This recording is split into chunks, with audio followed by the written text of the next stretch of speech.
hear both sides of the story. Both sides of the story. Connecting the Jamaican diaspora abroad and at home. Both sides of the story. Both sides of the story. Yes, both sides of the story.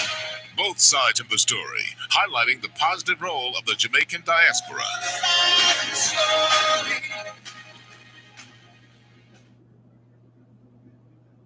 Sides of the story. We always need to hear both sides of the story. Both sides of the story. Time now for Both Sides of the Story on Power 106 FM. We will not take sides, but we listen to your side. Join us as we explore the issues, present the facts, speak with the experts, and as always, listen to both sides. What's your story? Tell us on Both Sides of the Story. 922-4112, 922-4113, 922-4114, and 922-4115. You can listen to Both Sides of the Story on the Gleaner's website, www.go-jamaica.com, on your mobile phones at tunein.com or novex.com, or by dialing 832-551-5045 or 213-493-0133 in the USA. If you're in the UK, you can dial 020-3519-0145, and in Germany, 051-180-904044. Our email address is bothsides106@live.com, and you can join us on Facebook, follow us on Twitter, or link us up on Skype. We look forward to receiving your instant messages on MSN or Yahoo, and your text messages on 365-3346. Remember, we have 2 ears and 1 mouth, so we can listen twice as much as we speak. So stay with us as we listen to both sides of the story. Both sides of the story. Both sides of the story.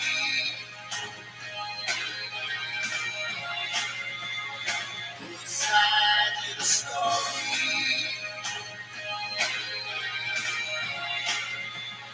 Both sides of the story.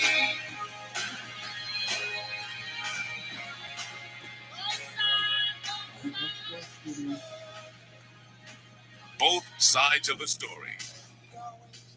Oh, holy night. Is power. Class is in session. Power 106. Oh, holy night. The The stars are brightly shining. It is the It night is the night of our of our dear dear Savior's Savior's birth. Long lay the world in sin and error pining, till he appeared and the soul felt its worth. A thrill of hope, the weary world rejoices, for yonder breaks a new and glorious morn. Fall on your knees, oh hear the angel voices. O night divine, O night when Christ was born. O night divine, O night, O night divine.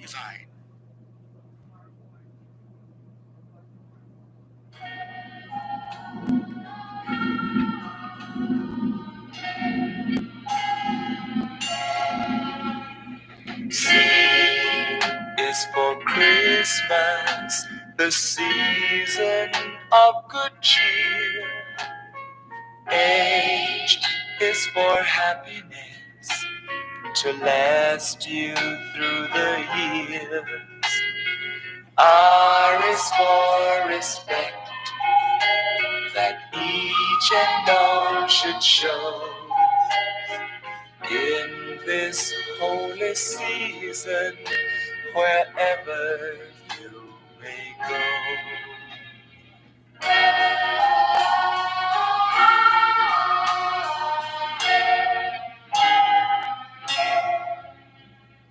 I is for indulgence, to know how far to go. S is for Santa Claus, the children all do know. go. T is for toys, for little girls and boys. Around the world, where'er they be, he'll find them joyfully.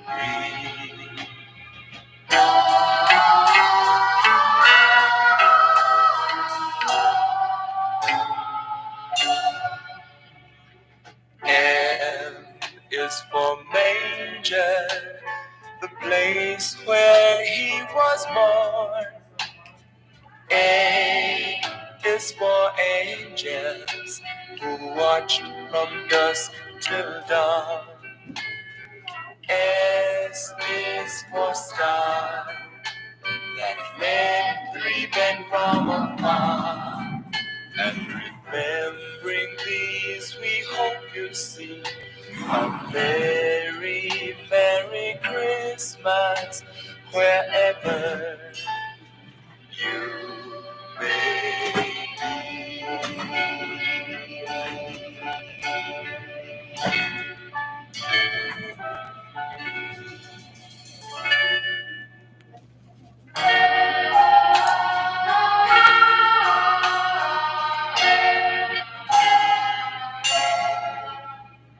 C is for Christmas, the season of good cheer.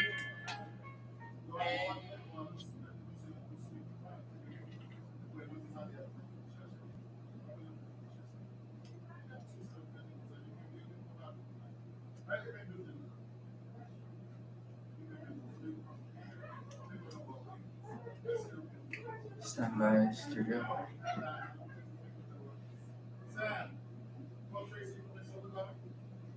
Let's go. 2021 to 2030 is the International Decade of Healthy Aging, the International Decade of Ecosystem Restoration, the International Decade of Ocean Science for Sustainable Development, and the Decade of Action for Road Safety.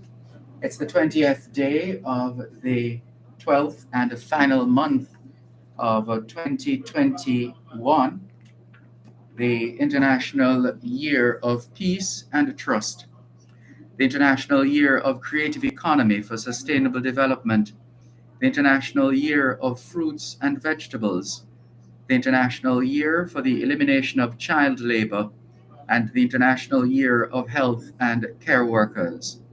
Put another way, it's been 20 days since the end of the 2021 Atlantic hurricane season. And here's a reminder that come 2022, the Atlantic hurricane season will start on the 1st of May. In the meantime, Jamaica's weather forecasters are reporting that there's a cold front across the Gulf of Mexico. A cold front forms when a cold air mass pushes into a warmer air mass. Cold fronts can produce dramatic changes in the weather. They move fast, up to twice as fast as a warm front. As a cold front moves into an area, the heavier, more dense, cool air pushes under the lighter, less dense, warm air, causing it to rise up into the troposphere, which is the lower level of the atmosphere. Closer to home, there's a weak trough across Jamaica. The trough is expected to linger through to tomorrow morning. A cold front is expected to enter the Western Caribbean tomorrow, Tuesday, the 21st. And that cold front will induce a prefrontal trough across Jamaica Tuesday evening into Wednesday. The cold front is then expected to move across Jamaica by Thursday morning. The forecast for the rest of this afternoon, partly cloudy across western parishes, otherwise mainly sunny, and tonight will be fair. Here in New York, sunny and cold, highs in the upper 30s, Fahrenheit we're talking. Tonight mostly clear and cold. Temperatures will fall into the 30s with wind chills in the 20s. Ouch. And tomorrow mostly sunny to partly cloudy, not quite as cold, though. That's tomorrow. In terms of our other observances, it's a day of mourning in Panama, Louisiana Purchase Day in the USA, and Las Posadas continues in Mexico. Hoy es lunes, el 20 de diciembre 2021. Y les saludamos en cualquier parte del mundo que nos están escuchando en este momento. Estamos muy agradecidos por el don de la vida y el privilegio de servirles en otra edición de su programa, Both Sides of the Story, ambos lados de la historia. Nunca vamos a tomar su audiencia por sentado, porque sabemos que ustedes tienen otras opciones. Y esta es la razón por la cual jamás olvidamos darle las gracias por elegir Both Sides of the Story, ambos lados de la historia, de lunes a viernes desde las 2 hasta las 5 de la tarde, aquí en Power 106 FM. La misión continúa para educar, capacitar, iluminar y estimular el espíritu empresarial. Bienvenidos. Come back. C'est lundi, le 20 décembre 2021. Et nous vous saluons tous qui nous écoutez, où que vous soyez dans le monde. Nous sommes reconnaissants du don de la vie ainsi que du privilège d'être à votre service par une nouvelle édition de votre programme Both Sides of the Story, le pour et le contre. Nous ne considérons pas votre fidélité comme l'un de soi parce que nous savons que vous avez l'embarras du choix. C'est pourquoi nous n'oublions jamais de vous remercier de choisir d'écouter Both Sides of the Story, le pour et le contre, du lundi au vendredi de 2h à 5h de l'après-midi sur notre antenne Power 106 FM. Nous continuons notre mission d'éduquer, d'habiliter, d'éclairer et d'encourager l'esprit d'entreprise. Bienvenue.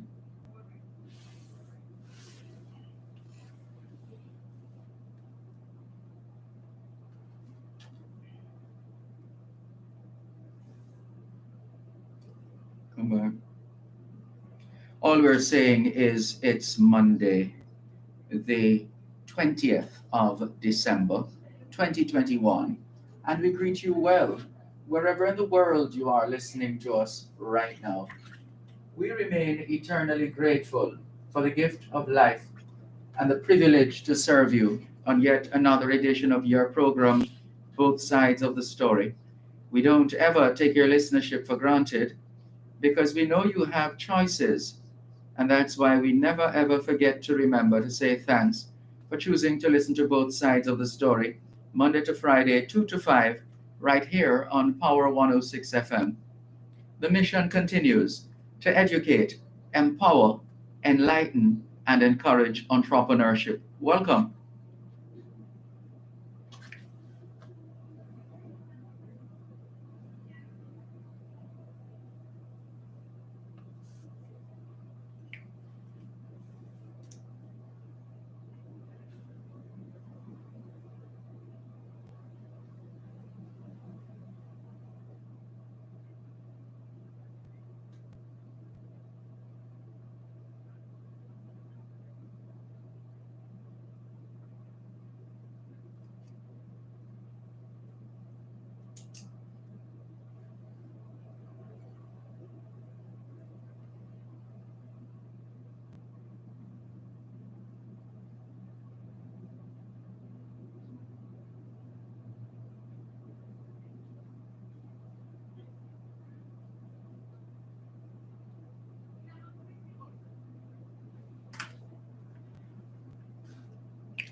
Come back. It's the 354th day of 2021, which means there are 11 days left in the year. And for those who celebrate the season, Christmas Day is 5 days away. We'll come back with much more here on your program, Both Sides of the Story, on Power 106 FM, after we take our first break. If you're just tuning in, we're coming to you live from 12510 Queens Boulevard, Kew Gardens in New York. And this is the home of Beverly's Home Healthcare. Beverly's Home Healthcare. We'll tell you more in just a moment.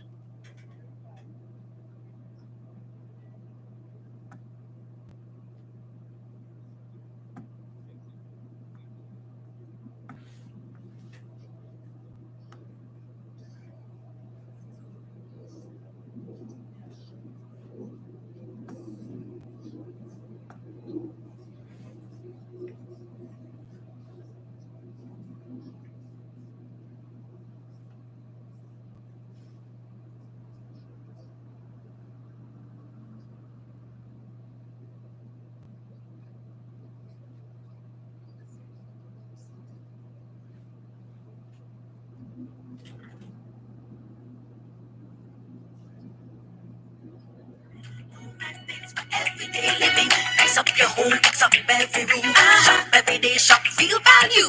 Fixtures and faucets to catch your eye. We have the options, we have the style. Everyday living, so versatile. Real people, real value. Oh, what a style! Lowest price guarantee on everything you see. Home and things for everyday living.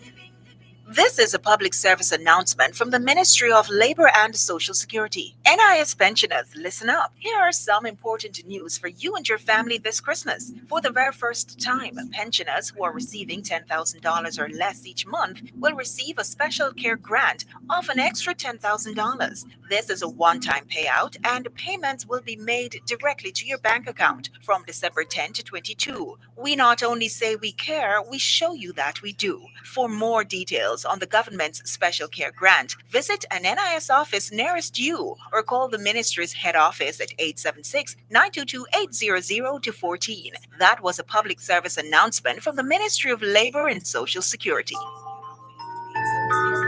Let's Christmas together with One Spot Media as we take you home for the holidays. Enjoy a 30% discount on our 6-month subscription plan and receive a gift of Jamaica's most authentic television and radio channels. You heard correctly. Enjoy a 30% discount when you purchase a 6-month subscription plan from One Spot Media. And let's Christmas together no matter where you are. Simply log in to onespotmedia.com, select the 6-month subscription plan, and click subscribe. Offer ends January 14th, so don't hesitate. Subscribe now and let One Spot Media connect you this Christmas. Season, wherever you may go.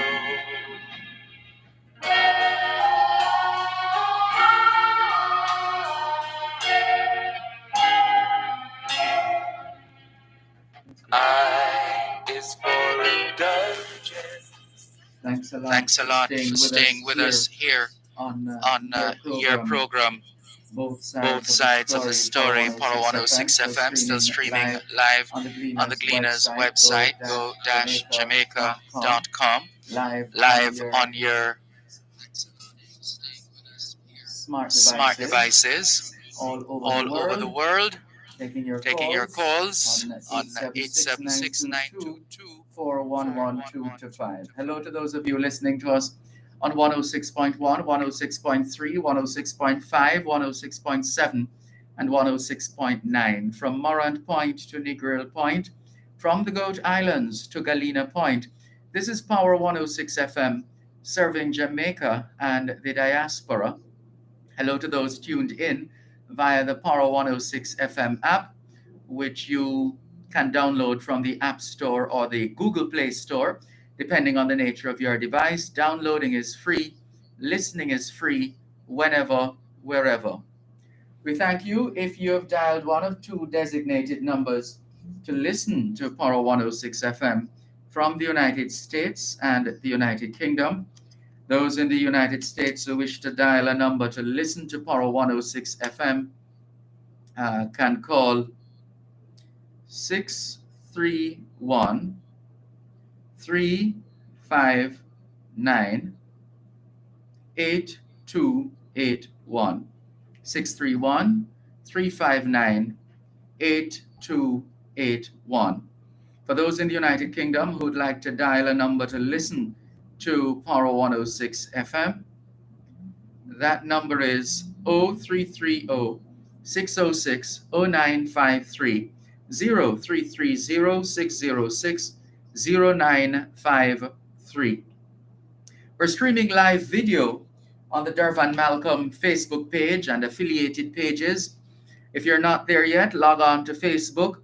In the search box atop the page, type DERVAN MALCOLM, and you too will be able to not just hear but see what's happening on location where we are this afternoon at 12510 Queens Boulevard, Kew Gardens in New York.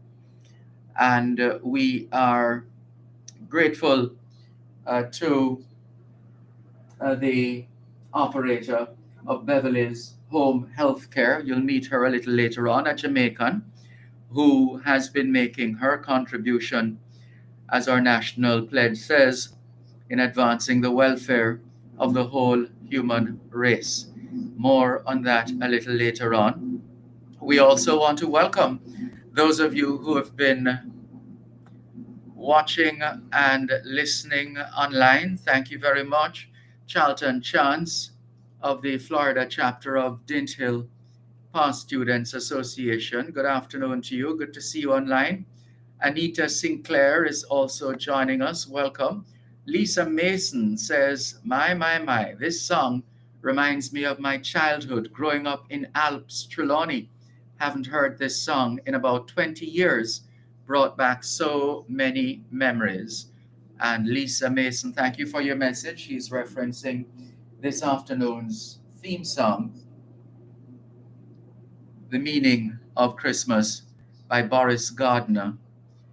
And before that, we shared with you a poem, which I think we've shared it with you before since the season started. And it is O Holy Night. That's the piece that we shared. O Holy Night by John Sullivan. Dwight, based on the French text from Placide Cappeau's Cantique de Noël. Right. Let's also greet Audrey Smith. Thank you very much for tuning in. Good to see you. She's still in Wales, and she tells us it's very cold in Wales. Yeah, it's cold here in New York as well, but not sure we can say very. We'll see. But it is cold. It is cold. Norman Hines, good afternoon to you and all the other listeners in St. Thomas. Gavith Peterson, good afternoon. Welcome. And she says, congratulations on your award this weekend. Thank you very much, Gavith Peterson. And let's use this opportunity to once again thank the selection panel and the team, the other members of the team at the Union of Jamaican Alumni Associations, UJA, which is based in New York, headed by Leslie Ann Samuel. Thank you so much for the award, the Diaspora Ambassador Media Award. Thank you very much, UJA, and thanks everybody for the wishes. And hello to Rona Dunwell. She says, hi, Dervan. It was so nice to meet you in person. The pleasure was all mine, Rona Dunwell. Are you still here in New York, or are you back in Canada? Give us an update on that. Welcome to those of you on YouTube, the Dervan Malcolm YouTube channel. Ricardo in Glengoff, St. Catherine says, good afternoon, Dervan. Good afternoon, Ricardo. He says, big up to all the listening audience. And thanks be to God, says Ricardo. Cherry Henry says, good afternoon, Mr. Dervan and listeners. Congratulations on your award. Thank you, Cherry Henry. Ricardo says, Mr. Dervan, congratulations. Thank you, Ricardo. Jennifer Stewart from Kew Road in Kencott East Central St. Andrews, greeting us. Good afternoon to you too, Jennifer Stewart, and everyone listening. Rose McIntosh in London, good afternoon to you, and thank you for your congratulatory message. Thank you very much. I see a message here coming in from someone we haven't heard from in a while. This is Mason in Toronto, Canada. He says, Dervan, I wonder if that Lisa Mason in Trelawney is my family. I would not mind finding a way to contact her by email. And this is Mason in Canada. Well, Lisa, hope you're still listening. And if you are, here is Mason in Toronto, Canada, who is anxious to find out if you're related. And that's for Lisa Mason in Trelawney. Well, you can message us, and we'll be happy to organize the reunion. Thank you very much. And there are a couple of messages coming in already on our WhatsApp line. The WhatsApp line, remember, the WhatsApp line is the same as the WhatsApp number is the same as the text line, which means you can not only send us your text messages, your WhatsApp messages, your voice notes. You can call us directly on WhatsApp. That WhatsApp number, which is the same as the text line, and a straight line as well, 876-365-3346. So we're back to our original number for more than a week now, I believe, or just about. 876-365-3346. And you can reach us on that number wherever we are in the world, including right now where we are in New York. Hello to Sharon Smith of the Osamati Technical Alumni Association, Osamati Alumni Association New York chapter. We caught up with her yesterday as well, along with so many other outstanding Jamaicans in the diaspora. Thank you very much for sharing some of these pictures.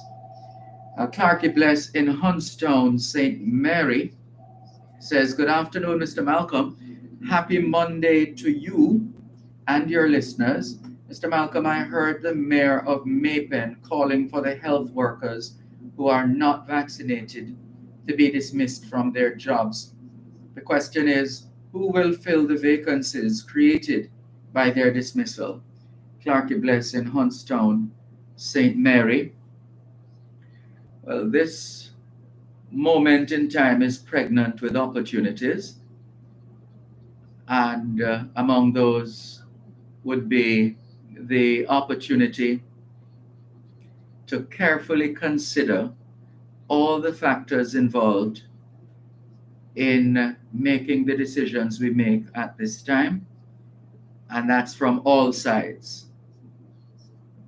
From all sides. All of us must be as judicious as possible in arriving at certain positions and making certain decisions.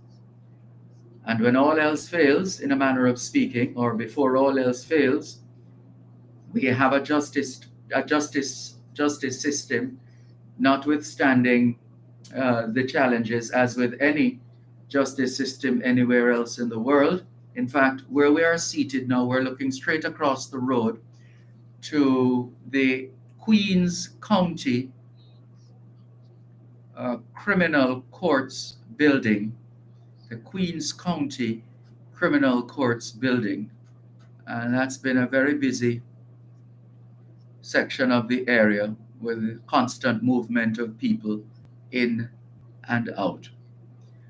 We're going to take another break here on your program, Both Sides of the Story, Poro 106 FM. We once again remind you we're coming to you live from 12510 Queens Boulevard, Kew Gardens, New York, the offices of Beverly's Home Healthcare Incorporated. After the break, it will be time for today's edition of Land Solutions, the program where all your land-related matters are dealt with anything at all to do with the sale or purchase of land, you've come to the right place. Stand by.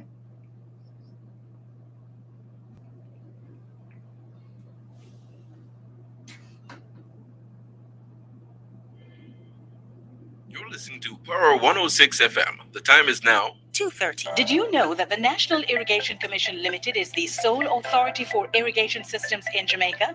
The National Irrigation Commission Limited enables the improvement in agricultural productivity through the provision of efficient and affordable irrigation to farmers and other customers. Contact them 977-6624 or 977-6727 or visit their website www.nicjamaica.com to learn more. Irrigation, making the difference in agriculture.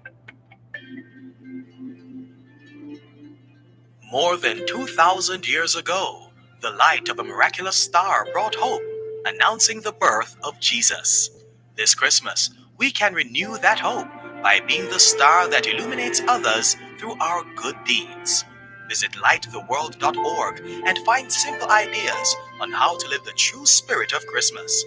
Light the world with love and be a light in the lives of others.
Good afternoon, everyone. Welcome again to Land Solutions. My name is Gloria Brown. We're from the firm Brown Findlay and Company, situated at Suite 39 Winchester Business Center in Halfway Tree. To get us in office, you can call our office numbers 876-908-1950 or 876-3518. Also, you can communicate with us via WhatsApp at 387-3183. So if you want to get a message to me now by WhatsApp that you want me to answer a question, anything related to land law, please send me a WhatsApp message 387-3183 or call me now on the program 876-922-411325. Good afternoon. 876-922-411325 are the office numbers. You can give me a call on anything related to land ownership. And as we approach the end of the year, I want to wish for all my listeners all the best for Christmas and the New Year. I know many of us have been having challenging times. The COVID pandemic has really caused a lot of challenges to many families, and I pray that 2022 will be a better year for all of us. So if you have any matter related to land ownership, please give me a call now. The number is 922-411-325.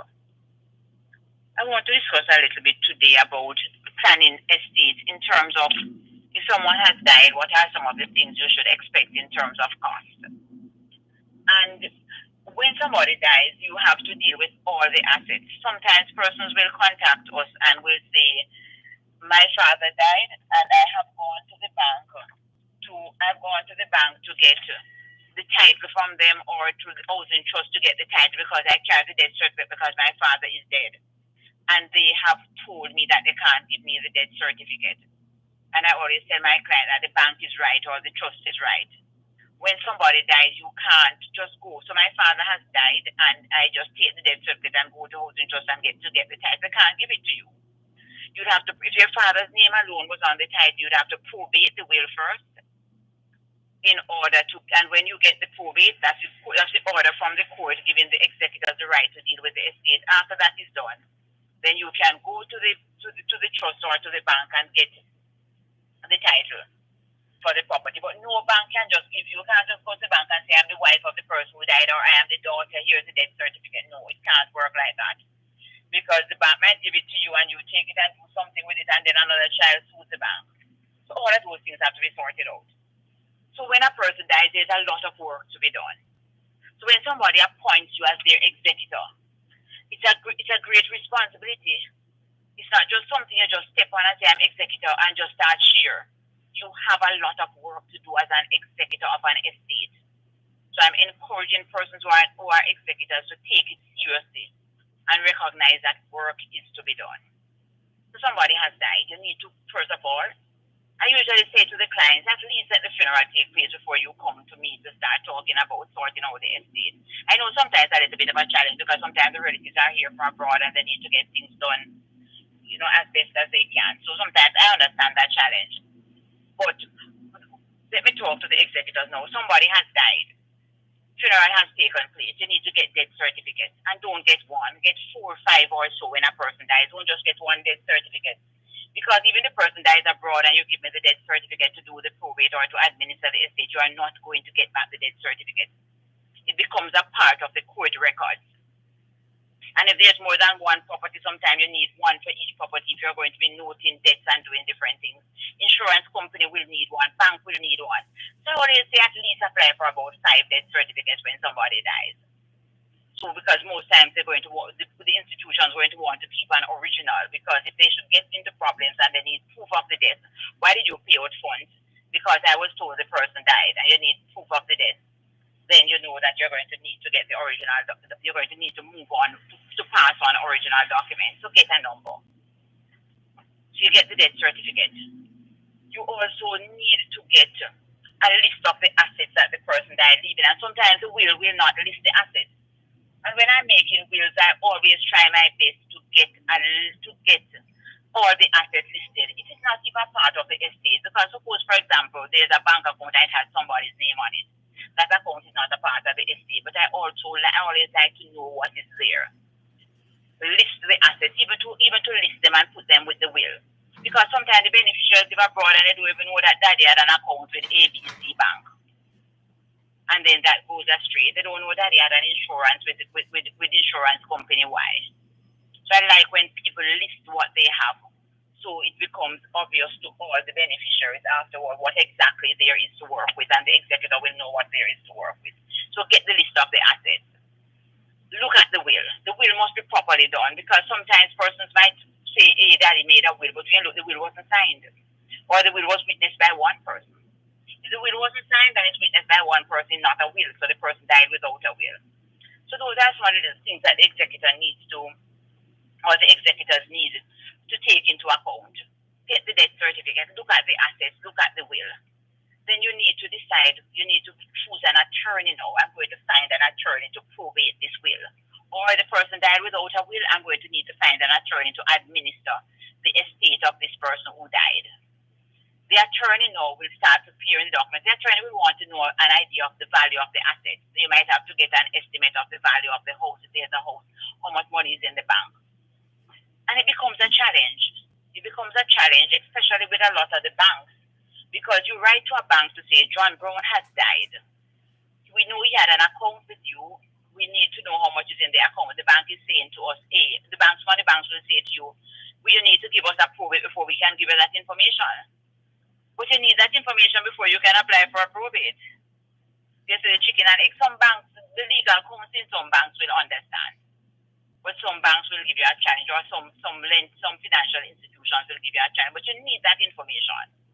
because the attorney will need to know what's the value of the estate so the attorney can give you an estimate of the cost of administering the estate. And it always suits persons. I would say to all persons, get the value of the estate and let the attorney tell you the cost of the estate, because sometimes some estates is not viable, to administer them, you know. So sometimes some person will say the person just died leaving a car and they made a will, or they didn't make a will. They died leaving a car. The car value maybe more less than what the lawyer is going to charge you. And if there's just a car, sometimes you can go into the Administrator General's department and ask them if they could deal with the car for you without you having to administer the estate if the person never made a will, and they will oblige in a lot of situations. So those are some of the things that I want executors to realize, that the job of executor is a serious job. It's a job with a lot of responsibility. It's something you need to don't take lightly. If you have been appointed executor and you don't want to take on the job, you don't have to. You can renounce, you can give up the position. We call it a renunciation. The attorney can prepare a document called a renunciation of executorship, where you give up the right and say, I do not want to be executor. So because you're appointed executor, you don't have to take on the role. And sometimes it suits us not to. Because a lot of times some estates can be very contentious, can be very troublesome. So that's consideration you need to give, whether or not you are willing to go the long haul and to deal with this estate. So you have decided to deal with it, you get an attorney. The attorney will make the application to court. The attorney will prepare a number of documents. If you have waited more than 3 years after the death, the attorney has prepared a document called an affidavit of delay to explain why the executor has taken so long. The attorney will prepare an oath for the executor to sign, documents for one of the witnesses to sign. The executor might have to explain why the will is in that condition, why it has watermarks on it, why it has creases on it, where it was folded, a number of little things. So even the will, you have to be careful, keep the will, make sure the will is properly kept. Or else you have to explain to the court why it's watermarked, why it has staple holes on it, or everything in relation to the will. So you can't go and mark up the will or do other things you want with the will. Which is why I encourage justice of the peace not to put your seals on persons' wills. There's no need for a JP to witness a will. You can ask any two persons to witness. If a JP is witnessing, don't put your seal on the will. You're not witnessing as a JP. You're witnessing your capacity as a farmer, teacher, even though you're a JP. And put your occupation. Don't put JP, because JP is not an occupation. Put that you are a teacher, a farmer, a civil servant, a pharmacist, a lawyer, and try not to put your seal on the will. Because if that interferes with the body of the will, you have to explain. And make sure that nobody signs between the signature of the person who died and the contents in the will. You can't put your signature between those things, because you'd have interfered with the will, and explanation would have to be given to the court. After the lawyer has prepared the documents, the lawyer will stamp the oath and the grant. Sometimes just the grant, just the oath for now, and wait on the court to tell you to stamp the grant. But you can the lawyer can stamp both of them and then lodge them in court and wait on the court to sign the one that is called probate. When the court signs that one, and you give it to the executor, then the executor can start sharing up the estate. The executor can take that piece of paper that is signed by the court called a probate to the bank and collect the money that the person died leaving in the bank, get the money from the insurance company, use it to transfer the property to the persons who it has been transferred to, that it has been willed to, or you can use it to sell the property. The executor can sell any property in the estate. So the person died leaving a property, and the property is not to be sold. The executor doesn't have money to deal with the probate. The executor can sell the property even though the person who died, the testator, said it's not to be sold. So executors are people who are extremely powerful. So be careful how you choose your executors. Choose them carefully, because they have power, they have authority. They are the ones who are going to collect all the assets in the estate. So it's very, very important to make sure that your executors are responsible people. And you can have 4 executors. You can appoint 4 persons to be the executors of your estate. Also, the executors are entitled to get 6% of the estate. So you die leaving $5 million in the bank, the executor is to get $300,000 out of that. You died leaving a house value of $10 million, the executor is to get $600,000. So you have executors fee of 6%, you have attorney's fee. You also have something called debt duties, and I'll discuss that a little later on after the break. But remember, please, you can give us a call, 922-4113, 922-4114, and 922-4115. You can also send me a text message or a WhatsApp message at 387-3183. 387-3183 is the WhatsApp number. And I look at the WhatsApp messages after the break. But remember, my name is Gloria Brown, and you can give me a call in my office tomorrow, 908-1950 or 908-3518. This is Land Solutions. You're listening to Power 106 FM. The time is now 2:45. Biomedical Caledonia Medical Laboratory extends season's greetings to all Jamaicans. We are grateful for your loyal support as we continue to provide the best clinical laboratory services, coupled with our 24-hour emergency services. Visit 8A Caledonia Avenue or any of our 54 collection centers island-wide. Call 876-926-4191. Merry Christmas and a safe and prosperous New Year. Biomedical Caledonia Medical Laboratory Limited, the first accredited medical laboratory in Jamaica. Christmas is a time for togetherness with friends and family. A lot has changed this year, and despite the fact that Christmas may look a little different and we can't all be together, let's hold on to that Christmas magic. All is still bright. Your friends at the Insurance Company of the West Indies wish you and your family joyful moments and Christmas cheer this holiday season. Click, call, or visit ICWI today. At ICWI, serving you is all we do. Happy holidays. Hello, boys and girls. The Gleaners Children's Zone is back in schools. Get your weekly Smart Start for all ages. Pep lessons for grades 4 to 6, plus literacy and numeracy for grades 1 to 4. Parents, ignite your child's mind, education, and inspiration in every publication. The Gleaners Children's Zone, supporting you for more than 70 years. For more information, call us at 876-932-6188 or 876-932-6288 or contact your school.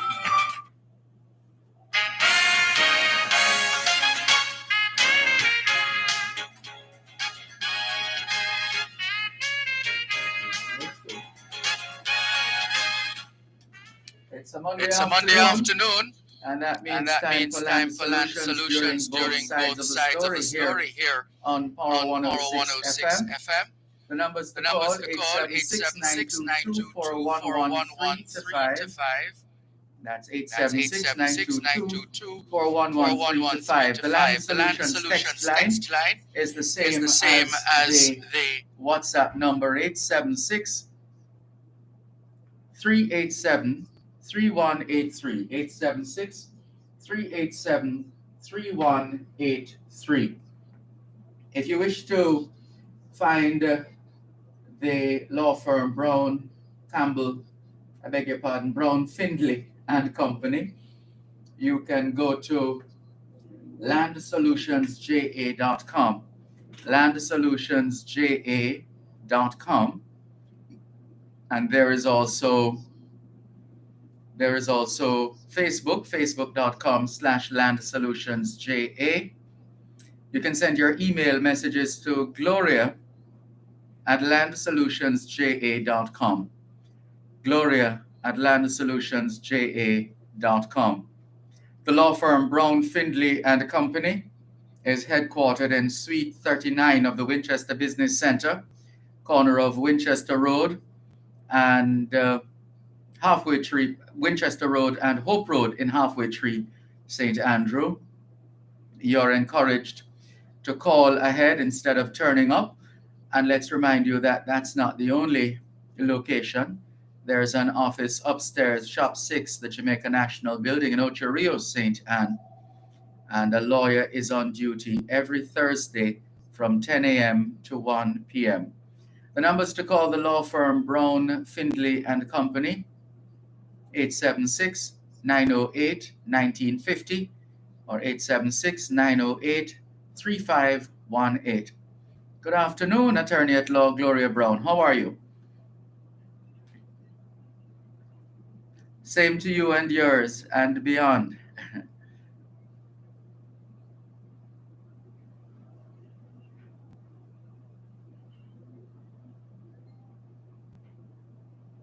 And so say all of us.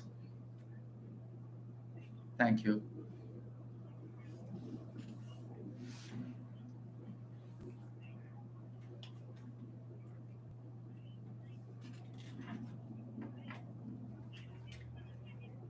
Christmas, we will not be in Ocherios this Thursday or next Thursday. So the next time we'll be in Ocherios, God willing, will be the first Thursday in the new year.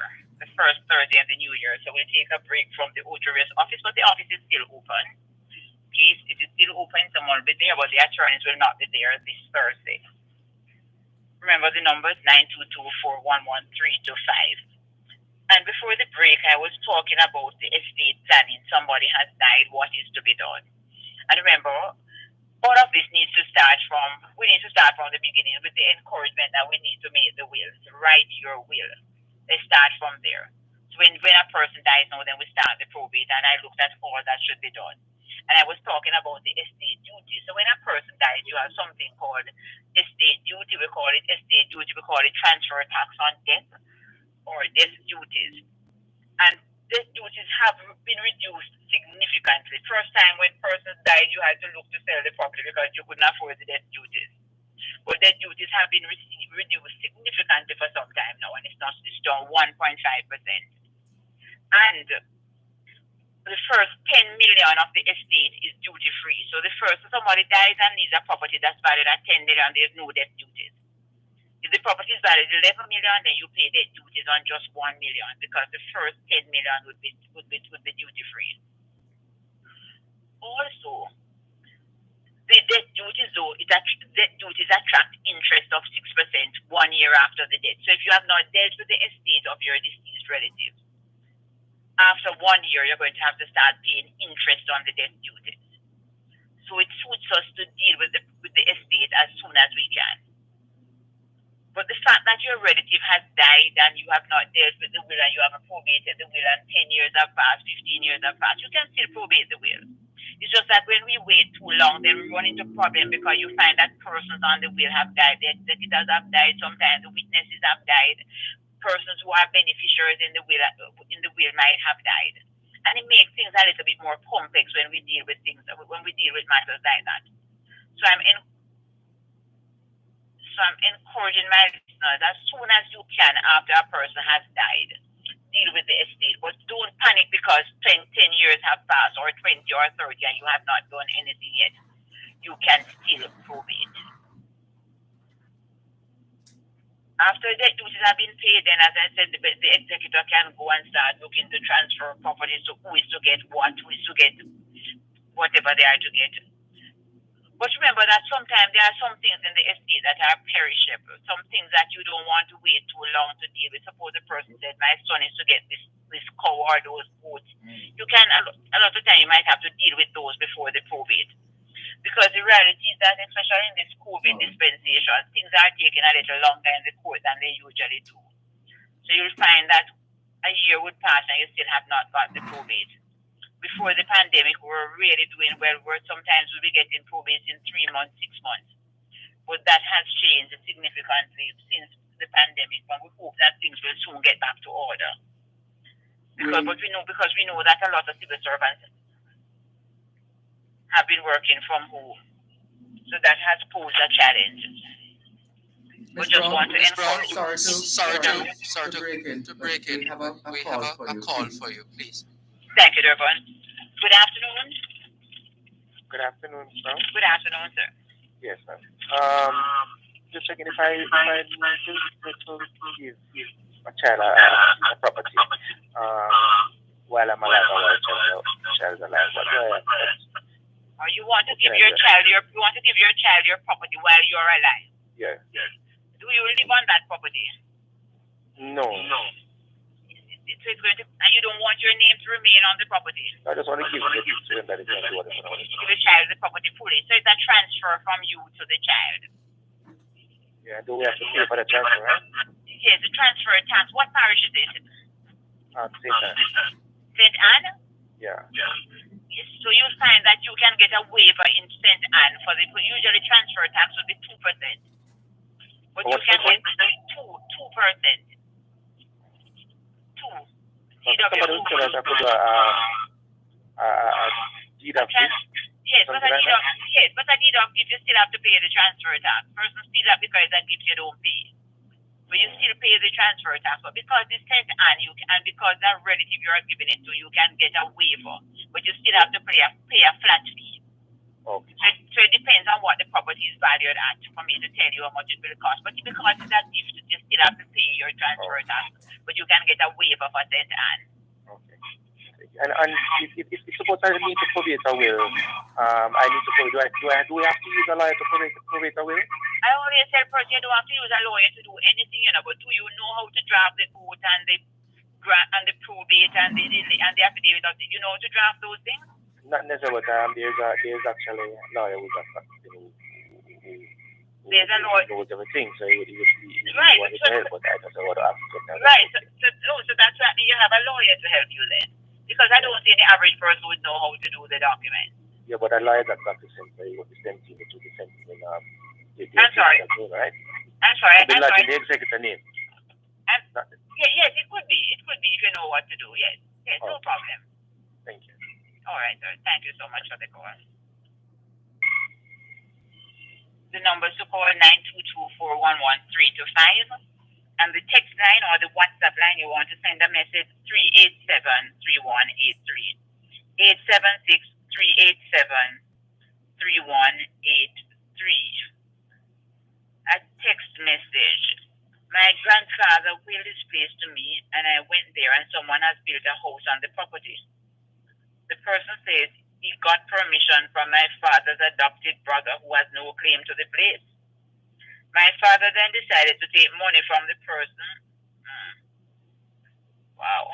I'm not in agreement with any of this. I need to know about time. How long has this person had this house on the property? Have you dealt with the estate of your grandfather as yet? So you have a lot of things. I'm going to ask this person to give me a call, please. I need some questions to be answered. But I'm asking persons to keep an eye on your property. Somebody has built something to you, try and take control over it. Buy some barbed wire, which is not so expensive, and put barbed wire all around it. Get some fruit trees. You don't even have to keep them there. But you know how Jamaica is. If you go under apple tree in the apple season, you find 100 suckers. Same thing for the ackee tree, for the pear tree. Just plant some things. Just plant some fruit trees all over the land. You can cut them down later if you want. You're going to build a house. But for now, just put seedlings, some coffee, some everything. Just cover the land. And put some barbed wire around if you don't want to put an expensive fence. But exercise control over what is yours. And visit it every now and then, or get an agent in the community. Maybe you're abroad. Get an agent in the community to look at it for you. Thank you so much. Good afternoon. Good afternoon. Season greetings and all the best for the coming year. Thank you so much, and to you and yours. Thank you.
Hi, can you set up a Zoom link for me, please, just in case this thing starts to act up? Yeah, because it got disconnected. And I'm not sure. I'm not getting through on the comments. Yeah, right away, please. Thanks.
Let's go.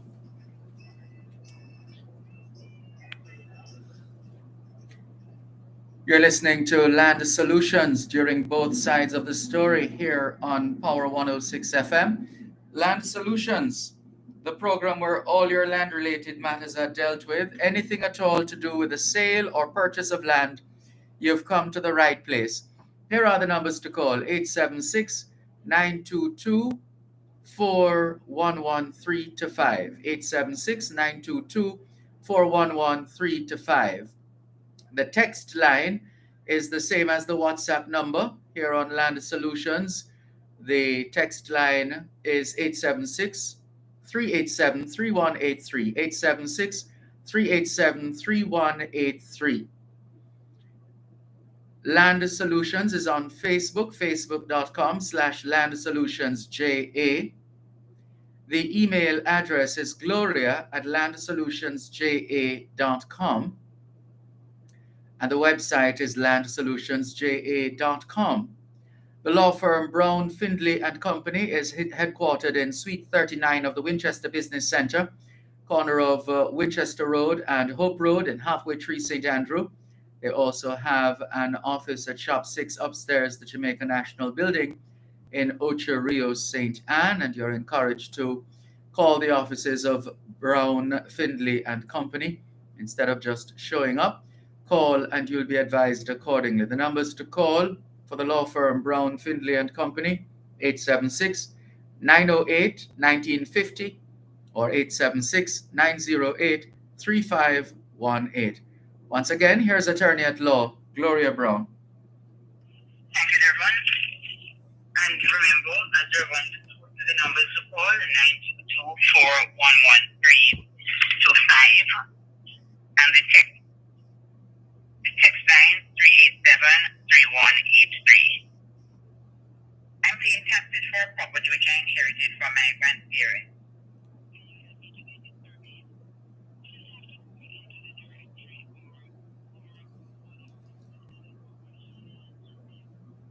and ask the surveyor, ask somebody in your community, because you find that a lot of the surveyors are little territorially served up. You will find that there's a particular surveyor who will survey rural St. Andrew up in the Red Hills area or the Rockwell area or the Lawrence Tavern area. So ask the person in your community to recommend a surveyor for you to get the property surveyed. But I noticed that persons use this term loose. I inherited my property from my grandfather. So I get a lot of persons telling me that I inherited something from somebody, and then I ask where's the bill and they never made a will. So how did you get that property? How come you inherited that property? Why not your brothers and sisters and your first cousin? And that takes us right back to the same place. We need to make the wills. Grandfather is telling you that this piece of land is going to be yours. Ask him to write it down, to give it to you while he's alive, like what the earlier caller said, or to make a will. Thank you so much. Good afternoon. Hello? Good afternoon. Yes, good afternoon. Yes, sir. I own two properties. I bought one for myself, and as you were talking about, I inherited one from my grandmother. She make a will, and when she died, I do what I have to do, and the property was put over in my name. I got my title and everything. My question is now, I am now married and have two kids.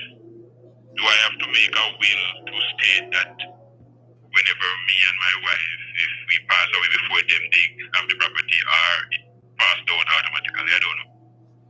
What happens if you pass away now and the wife marries again? That is the next question. That is the next question. It's the next question indeed. Suppose you need to sit down and make some decision. Okay. Alright, so you can make a joint will where both of you say when we die, the will is to go to these two children, which means that if you should pass on, the wife couldn't change that will and you couldn't change it if she should pass on. Okay. Alright, so that's sometimes it's the best thing, because you find sometimes another spouse gets married and you know what can happen. Or put the two children on it. On the title, no, you could do that as well. So the property could be transferred to you for life. You and the spouse for life. Because I have those properties where I married and get kids. Right, but if you're living in one with the spouse, now half of it is hers, you know. Yeah, man, I know that. Right. And both of you could decide, now we're going to add the two children's names to it. Both of us will keep the properties for life and after death to the children. Okay. So you need to really sit down and decide who you're going to achieve. You sit with a lawyer and look at the possibility and look at the possibilities and the different options. Mm-hmm. Because sometimes when I think I've seen it all, I realize I have not. Okay. You know, when death comes, sometimes persons make some decisions that. Yeah, man, it's a good thing I call you, because I was considering what if I die and she married again. Exactly, sir. Mm-hmm. You know, because if you pass on now without a will, half of those properties will belong to your wife, and the children will get a quarter each. Okay. And that's for both properties. Okay. So you need to look at some estate planning, which I think is why you called, which I appreciate. Yeah, man, and that is what I want, and yes, just highlight me on something right away. All right, sir. All right. Thanks for the call. Yeah, thank you. I appreciate it. Yeah. So thanks. Okay. Number to call is 24113 to 5. And the text line 3873183. A text message again. I'm on a piece of land. I check with the owner's children. They say they don't know if their deceased father owning the land. I need a little bit more information, because you're on the land. Depends on how long you have been on it. Because if you're on it a certain amount of time, then you don't really need any information from the person you bought it from father. So I'll call you for a little bit more information on that. But I encourage persons, when you buy land, get the title as soon as possible after. Because sometimes when the person you bought it from dies, then you run into problems. I've seen so many situations where persons have bought land. The person they bought it from has died, and the children of that person may come forward and say, Daddy sold the land too cheap, or Daddy didn't sell it, or or you didn't finish, your mother didn't pay daddy for it, all different stories. And when daddy was alive, they never came forward because they knew, daddy would have objected. But when daddy has died, you get all kind of stories from persons who were not present when daddy was selling. And just to children, you can't come to somebody who has bought land from your parents and say the parents sold it to me. As I said earlier, the land can be worth $1 million and your father decides to sell it for $10. That's your father's prerogative. You don't have to sell land for value.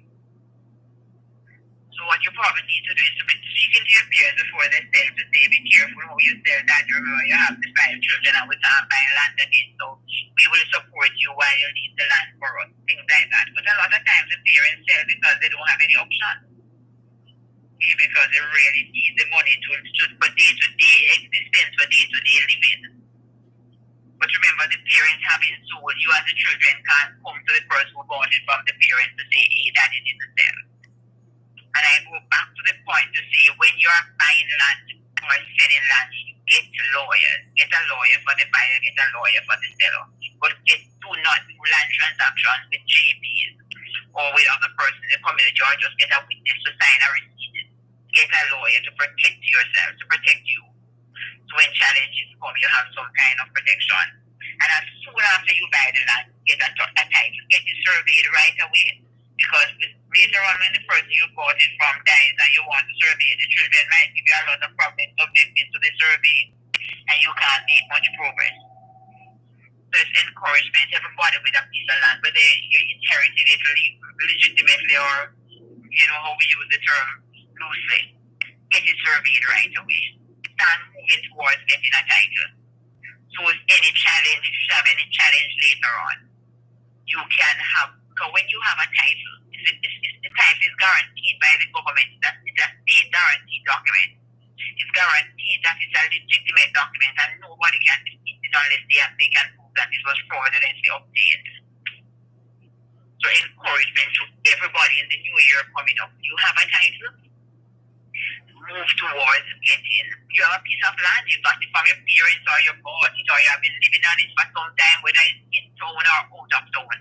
Get it surveyed and get a title. If it has a title already, get it surveyed still, so you can move towards claiming a title for yourself. You might be a big piece of land, maybe 10 acres, and you live in a little square, a little house spot, get your little house spot surveyed and move towards getting a title. Title is the ultimate evidence of ownership, and nobody can defeat you when you have your title unless they can show that you got it fraudulently. I have a mortgage with a bank and have completed my payment about 1 month now. How soon after should the bank inform me to become my title? And is there any cost involved? Yes, most of the banks will charge you. Their lawyers will charge you to get the mortgage discharged. There's no time period. I can't say it will take 2 months, 3 months. I find that most times a lot of the institutions, after you have paid off, they take quite some time. But just go in and ask the bank, how much will it cost me to get the mortgage discharged? Some of the banks will give you the discharge and the title and say you discharge it yourself, and it's not a difficult process. So it can save you money because you just take the discharge to stamp office, pay the stamp duty, and then take it to title office. And the title office fee is probably, I know it's very insignificant, and usually the stamp duty is not much. It depends on how much you borrowed from the bank. So there's no time period, but ask your bank, ask your institution. Some of them will take months. But if you go in and say to their legal department or the mortgage department that I need my title now, they might just speed it up because it's not a difficult process after you have paid off. But you need to urge them on because they might not be in too much of a hurry to get it done. I tried to survey, I didn't work because survey I was confused that there was nearby was boundary marks was plus the first one said that I paid taxes for a property which I inherited from my grandparents. Helped me to get it surveyed. I tried to survey, it didn't work because the surveyor was confused as there were boundary marks that were too close. Well, maybe you're saying somebody has surveyed before you. You'd have to discuss that a little more with your surveyor. This brown why does subdivision take so long? We live in Central. 2 years ago we started in November. We paid $5,000 to the National Water Commission. Then now we get another letter to pay $4,000 to the end of the state. question, once works agent, is there any more to pay before the paperwork is finished? I think usually those are the two agencies you pay, but what happens when you're doing a subdivision, the surveyor prepares about 25 blueprints, 25 plans, and those plans will go to different agencies. Years ago, the government agreed that all the agencies should sit around a round table and approve at the same time. There's no reason for it to take so long, It's just a part of us being third world forever. People don't care. And that's just the only reason why it takes long, because people don't care. Because there's no reason for a subdivision to be taking 3, 4, 5 years. And it's just the reality. Welcome to Jamaica Land We Love. That's the reality. This is Land Solution. You're listening to Borough 106 FM. The time is now 3:15. Stakeholders, items exported temporarily for repairs or for commercial use must first be registered with the Jamaica Customs Agency using an electronic customs declaration EX2 completed by a customs approved agent. Re-imported items which are upgraded, altered, or replaced may attract a customs duty. For customs related matters, you may email public.relations@jca.gov.jm or telephone 876-922-51408. Jamaica Customs, keeping our customers in focus.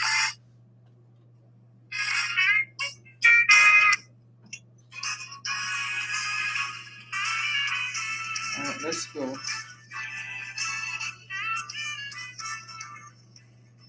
It's the final segment of Land Solutions for today, Monday, the 20th of December. Here's your opportunity to get in those questions, get the explanations, get a better understanding of all the matters to do with the sale or purchase of land. The numbers to call, 876-922-4113-5. 876-922-4113-5. The text line for Land Solutions is the same as the WhatsApp number, and that number is 876-387-3183. 876-387-3183. The website is landsolutionsja.com. landsolutionsja.com. The email address is gloria@landsolutionsja.com. gloria@landsolutionsja.com. On Facebook, it's facebook.com/landsolutionsja. facebook.com/landsolutionsja. The law firm Brown, Findlay and Company is headquartered in Suite 39 of the Winchester Business Center, corner of Winchester Road and Hope Road in Halfway Tree, St. Andrew. They also have an office upstairs, the JN building in Ocho Rios, St. Anne. They encourage their clients and potential clients to call ahead instead of turning up, especially in light of the ongoing COVID-19 pandemic. The numbers to call the law firm Brown, Findlay and Company, 876-908-1950 or 876-908-3518. Once again, here is attorney at law, Gloria Brown. Thank you, Dervan. And remember, the numbers to call 922-411-325, 922-411-325. And the text line 387-3183. Many years ago, a man got into an agreement to sell whether the buyer forfeited. The years passed, vendor died, and I have been given the property and its documents by his wife. I buried them both. Is it best to administer this land? Well, you can't administer the land unless you're next of kin. You're not giving the impression that you are related to these persons. He said a man got an agreement to sell, the buyer forfeited, the years passed, the vendor died, having given the property and its documents by his wife. I'm not sure what you mean, given the property and its documents by his wife. I buried them both. Is that they made a will and willed it to you? Because they didn't will it to you and you are not related to them. Like, when I mean related, I mean spouse, children, brothers and sisters, grandparents, uncles and aunts. If you don't fall into one of those categories and you are the next person in line, then you'll be able to do anything about that. You'd have a problem there. you would have a problem there. So you need to tell me a little bit more about how you are related to them. And the fact that you buried somebody, this is one that probably have a look at a little while. The fact that you buried somebody, that does not give us any right to their property, you know. And unless they will the property and say whoever buried me should get the property. But burying somebody can't give anybody the right. Just as how being taxes can't make you own land, or being the first son or the last son or the best looking son. Those things can make you own land. So I usually tell persons when they say I own land because I buried my parents, I say you get more than the others, it's blessing. But that can't make you owner. So we need to recognize. Just like holding on to the burial order can't make you give you any more power. It's surprising the things that Jamaicans will think. Because so many times persons will complain that my brother hold on to the pink paper, the burial order, and won't give me. And I said to them, all you have to do is go down to RG and apply for a copy of the death certificate. You know, you're a child of the person who died. So we get a lot of that sometimes. But give me a little bit more information, please, to tell me the property was built to you, because if it wasn't, then I don't see how you're going to be able to claim the property.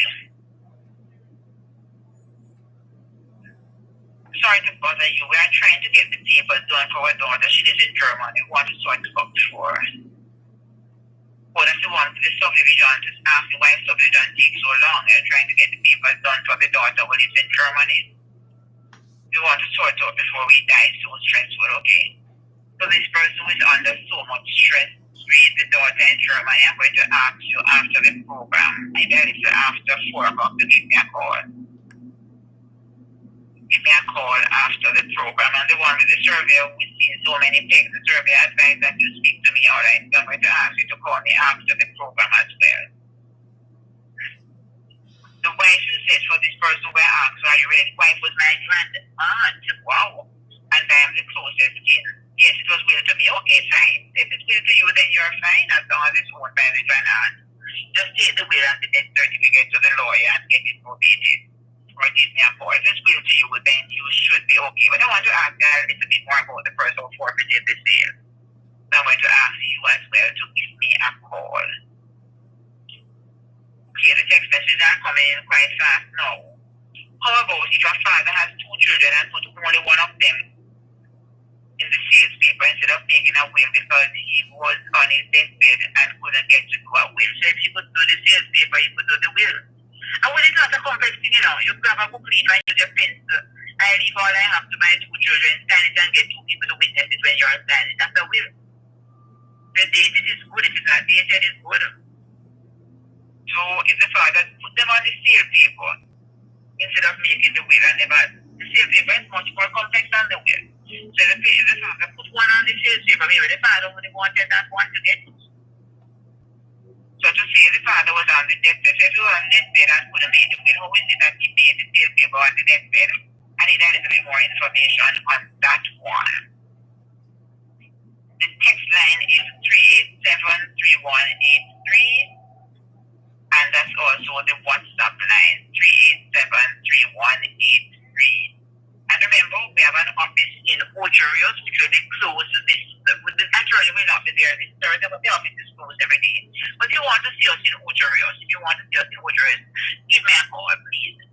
The Kingston, give us a call in the Kingston office, 908-1950 or 908-3518. Or send me a text message, 3873183, text message 3873183, or the WhatsApp line as well, 3873183. And remember, you can send me an email as well, gloria@landsolutions.ja.com, gloria@landsolutions.ja.com. And just put a time as any to encourage my listeners, many of them are older persons, so please take the vaccine. We realize that this new variant that is coming, many of us are going to have relatives coming from abroad, fully vaccinated, but that does not mean that they can't walk with the virus on the refrigerator to bring it for you. And I'm a little afraid of what is going to happen after Christmas in this country when all the relatives come from abroad and all the different things that's going to be happening, the parties, the church service, etc. So I'm begging my listeners, Many of you say you're afraid of the vaccine. They say they are afraid of needles. All different stories I'm getting from persons. I have there's a person who I encouraged to take the vaccine, and she was afraid of needles. And she told me that after she got the vaccine, that the lady told her, that the nurse told her she could get up. She said she didn't even know she got the vaccine. The needle is so fine that she did not even feel it. So let's get rid of that as an excuse, because let's get rid of that as an excuse. I find a part of the challenge why a lot of persons not taking the vaccine, is that many of us talk too much. And we swear that we're not going to take it. So now we must take it now. We kind of feel away because we're encouraging so many persons not to take it. But the reality is, that minds are there to be changed. I'm begging my listeners, especially my older listeners. Many of you say you don't know what this vaccine will do to your body. There's a particular one, the Pfizer one, that is being taken by 5-year-olds in America. That's what I said to some of my clients. 5-year-olds taking it. So consider taking that one, since you feel it's going to do you harm, because the disease will do just more harm, And what I'm getting from a lot of my listeners, and I think it's something the Ministry of Health needs to look at. A lot of the persons who come into my office, when I ask them they are vaccinated, they say no, they are not vaccinated because they have underlying illnesses. So they say they can't get vaccinated because they're sick with their heart, they have diabetes, and they have hypertension. And I'm telling them that they are the people who must get the vaccine first. It's the people who have the illnesses who must take the vaccine first, because they are the ones that COVID is killing. But the message seems to have gone the opposite way for a lot of my clients. So the information is not getting straight. There's also something, so those who are ill are the people who must take it first. You notice whenever you hear the reports of those who have died, they say they had some comorbidity. That means that they had that illness before. That is why, what they are saying is that the people who have illnesses are the ones who the disease killed the first. So most of the people who have died, they had underlying illnesses. Cancer, diabetes, hypertension, kidney problems, heart problems. Those are the people the disease will kill first. So we're saying the people with those diseases, you need to take the vaccine. You must be at the front of the line for the vaccine, because the vaccine might just save your life. Because if you get the disease, the vaccine will be there to protect most persons who have got it. Another thing I need to tell my listeners that, especially a lot of you are from England and Jamaica, that I think Dervan would have said it some time ago, that the UK, they are phasing out the paper pound. So you can't, the 10 pound, the paper 10 pound note and the 5 pound note, those are phased out already. So if you have any of the paper ones, you can't use that again.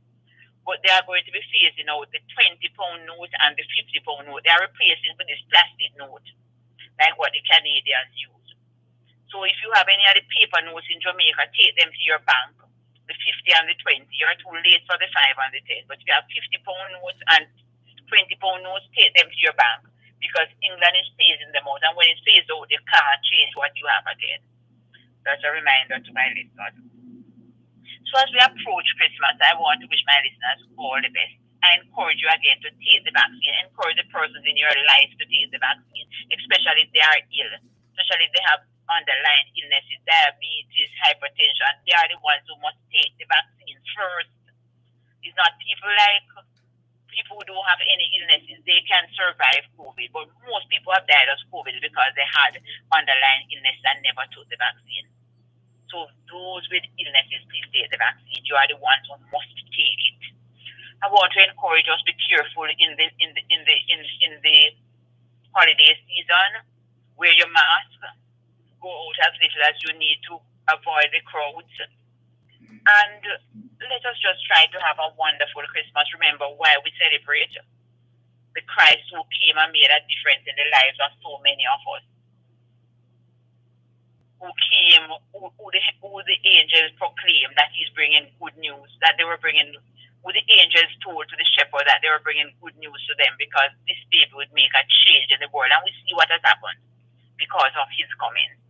Let us look out for one another. Let us visit the shut-ins and send, remember the neighbor who might be struggling, or the other person who has mental challenges in these difficult times who might be struggling, to try to share what we have with them.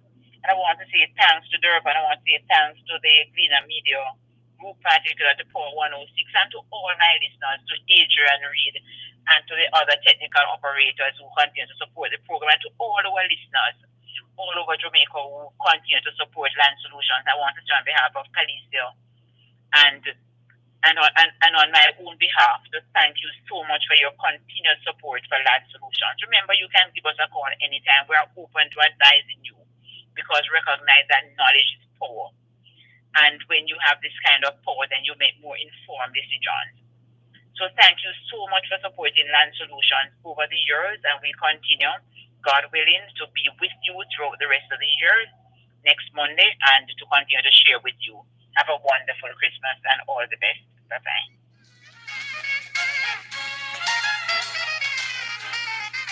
Importers, provide proper invoices for customs when presenting goods for examination.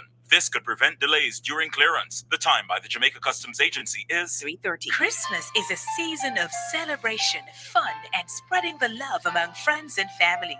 Visit Jack's Master Bakery this Christmas for sumptuous buns, fancy bread, bulla, raisin bread, and cornbread. The management and staff of Jack's Master Bakery would like to wish customers a Merry Christmas and a prosperous New Year. Located at 73 Red Hills Road, Kingston 20. Telephone 925-7203. That's 925-7203. Jack's Master Bakery, the professionals of mouth-watering baked products in Jamaica. The Jamaica Dairy Development Board extends Christmas greetings to all their dairy farmers, processors, input suppliers, staff, and board of directors. Thank you for your continued work and consistent efforts as we continue to rejuvenate and revitalize the Jamaican dairy sector. Wishing you all a Merry Christmas and a Happy New Year. The JDDB continues to encourage new entrants to the dairy sector as they aim to increase their local milk production. All the best for 2022.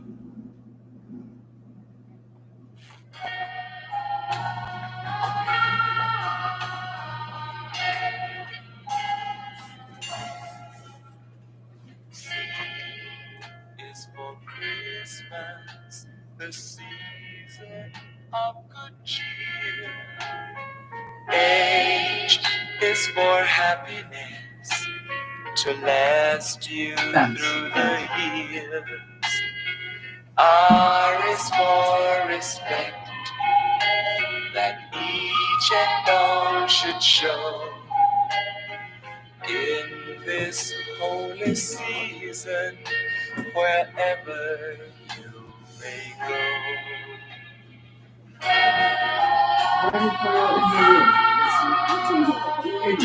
It is actually.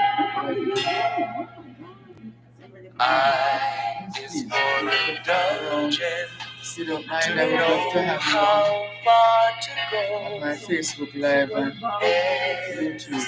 Is for Santa Claus. I'm hearing it clearly from behind. If you're fine, you're not fine. Yes. I just need to come into the picture if you don't mind. Okay.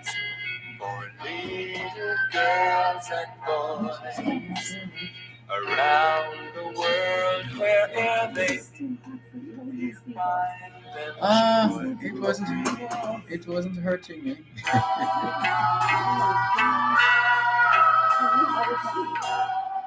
Yes, it's pronounced. N is for Major, the place where he was born. A is for angels who watched from dusk till dawn. S is for star that led 3 men from afar. And remembering these, we hope you'll see a very Merry Christmas wherever you may be.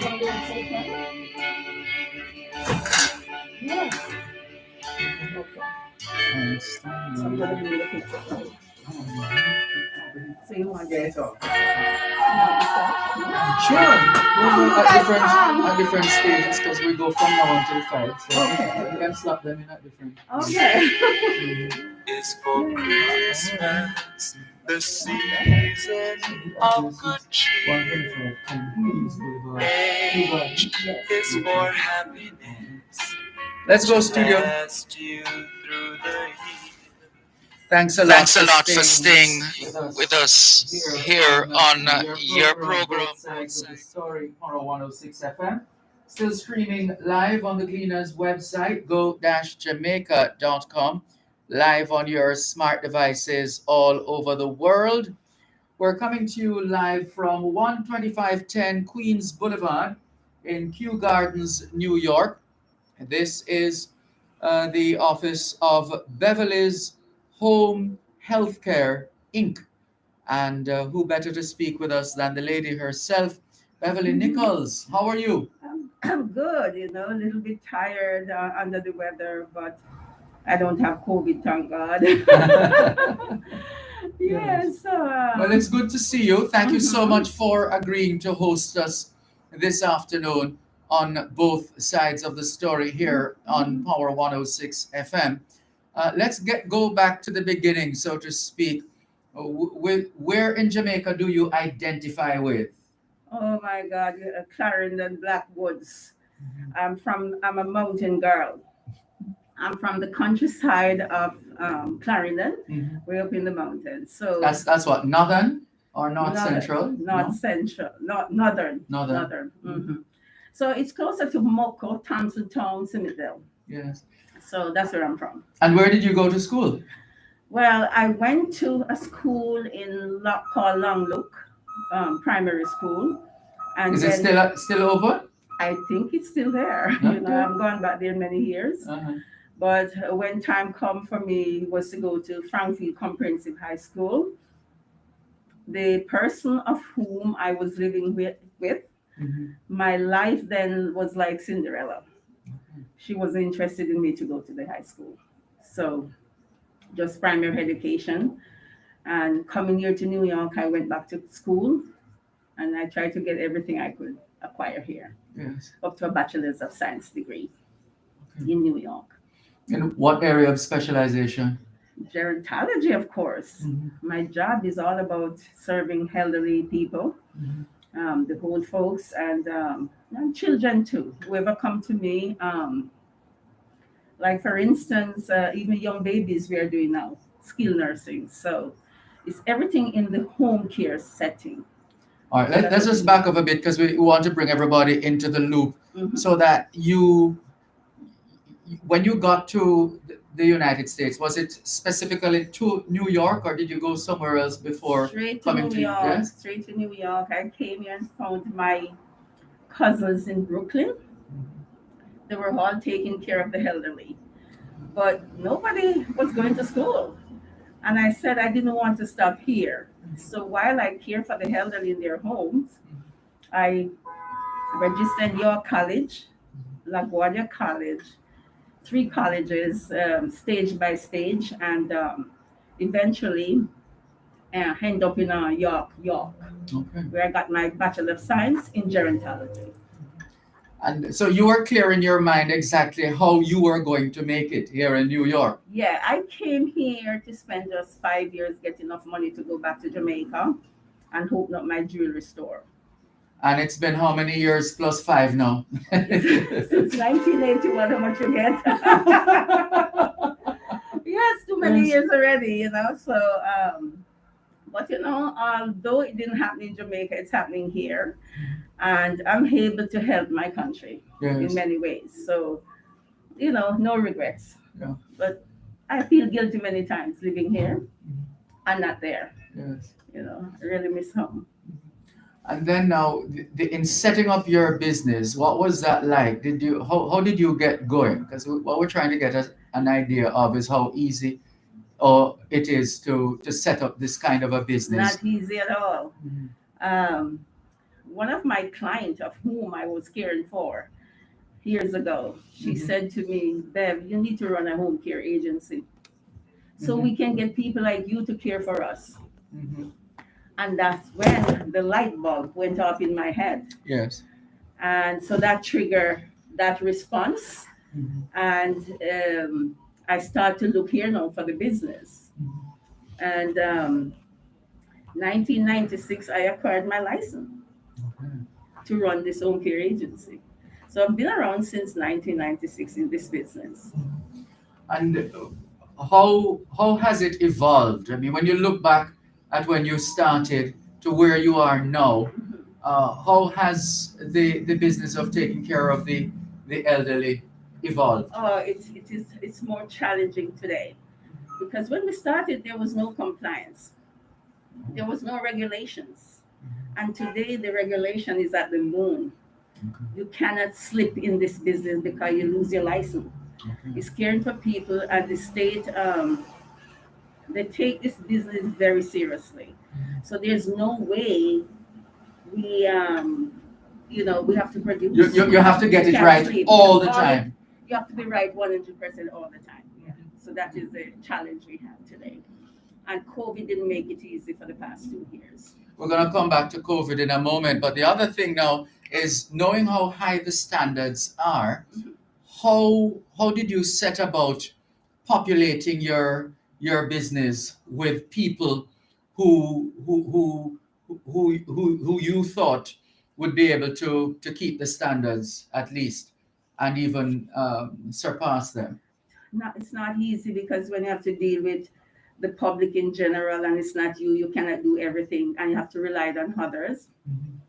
You just have to lay the groundwork from day one and it sort of instill your values from day one and let people know how serious you are. So something resonate but it depends on how you lay the groundwork. So from day one, we have to set the standard high. Yeah. The standard is set from high. So each person come to us, know that this is what we mean. And when we roll our eyes, when we're growing up in the country, we father sometimes don't even have to open them mouth, they just roll their eyes. Everybody get it. they get the message. They get the message, Yes. And most of the population here, American really don't really want this work because they don't deal with slow moving people. They have no patience. So it's mostly African, Spanish, and Caribbean people are doing this. So they come to it with that passion to care. And if you notice in the health sector here, a lot of Caribbean people are nurses in the health sector. So we have that drive from day one. So it's not that hard when they come to do the service. I have no doubt that they would not carry out a good work. Yeah. And so let's take it to COVID-19 now. Life before COVID-19 and since COVID-19, as far as Beverly's home healthcare is concerned. Yes. Since COVID-19, we have a lot of challenges because the nurses now are getting paid $90 and $150 an hour. Insurance companies. Where's it coming from? From they would have. Now, where was it before jumping to 90? Well, we don't know where the money is coming from, whether it's from the federal government, but businesses are hiring. I'm just wondering what was the average. Before this was like we would pay like from LP and nurses we pay $28.29, and now they're asking for $35 an hour. We are paid $37 from some of the providers here, the insurance company. So right now, like nurses, they're asking for that's LP and RNs want at least $50-$60 an hour. We're not even getting that by the hour. So it become a challenge to hold on to our nurses. Is just because they know some of them have been with us for many years and they don't yield to that temptation out there because they don't know if it is long term. Yes. And they know what they have here. So those people are the ones who keep us going. All the new ones who come on board, they give us 2 weeks and they're gone because they get another case paying them. Another company will pay them $90. We are just paying maybe $50. So for the past few months ago, we trained like 3 persons to work right here in the office, and they left because they are getting more paid. When they apply many places. Right. So if they start with us, they're still looking. They're getting like $90 out there. To what extent is that situation a reflection of the COVID? Yes, COVID, but from the standpoint of the dwindling numbers in terms of some of these professions. We've been hearing on the news that here in America, there are a lot of openings, job openings. There are people who are not taking up certain positions, and therefore certain professions and services are being impacted negatively. Well, from day one before COVID, we always short of nurses. We never get enough nurses. So you can just imagine now, in other sectors, people get a lot of unemployment money, and I tell you what, hold it there. Let's Yeah. just take a commercial break and Okay, come back. sure. Listeners, we're speaking with Beverly Nichols, a Jamaican from the hills of Clarendon. northern Clarendon, and she operates Beverly's Home Healthcare Incorporated. We're at 12510 Queens Boulevard, Kew Gardens, New York. More in a moment.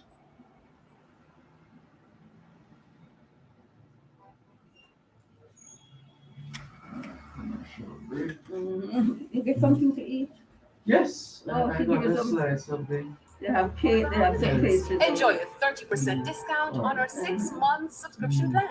Receive the gift of I Jamaica's never most like to give authentic interviews. I television don't want to and make radio people to say the channels. wrong thing. No, man, you're doing well. Enjoy a You're doing 30% well. discount when you purchase But I a can't say no 6-month to you. subscription plan Oh, from that's One very Spot kind of you Media. to say. And let's Yeah, Christmas man. together, To no you all the matter where time, you my are. God. Simply log in to You have that commanding onespotmedia.com, voice. select Oh the my 6-month God. subscription plan, and click I don't know subscribe. when you get Offer ends so January highly 14th, so don't hesitate. intelligent, Subscribe now educated. I and let just, One Spot you're Media one connect complete you person. this Oh, season. wow. Mhm.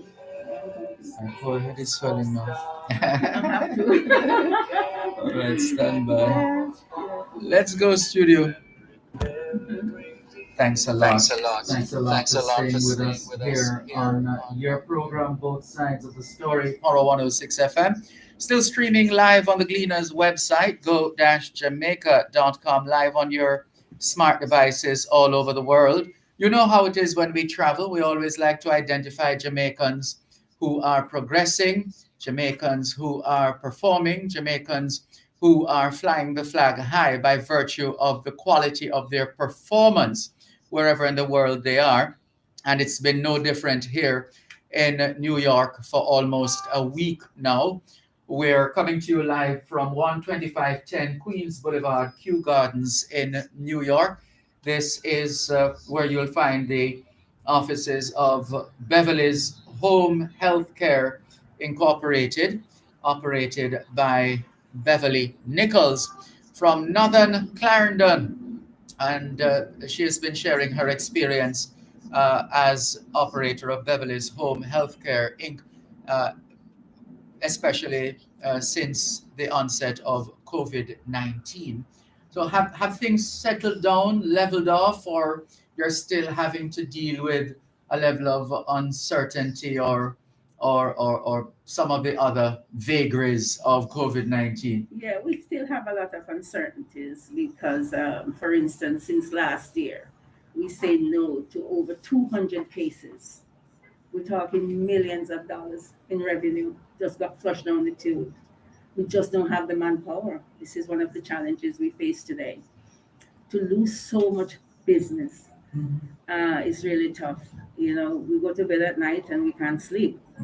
We try in the Philippines, we try in Jamaica to get nurses. So that Oh, is, as far as the Philippines. as far as the Philippines, but that's a market there that everybody flock. And it is such a tedious job to get people from there. The bigger giants like hospitals and will pay up to $30,000 for one nurse. That's what out there. So we are not in that position to compete with them. That's what, 30,000 for a year? No, just a bonus sign up. Just to sign up, yeah, just to get take up nurse. that position. Yes. 30,000 US. 30,000 US. That's where it is right now. So this is really a big challenge in America to get that discipline. We really need nurses. Yeah. Are you aware of any program that is going on to train more nurses? We tried Jamaica because we know a lot of young men and women there would love to come to America to work. But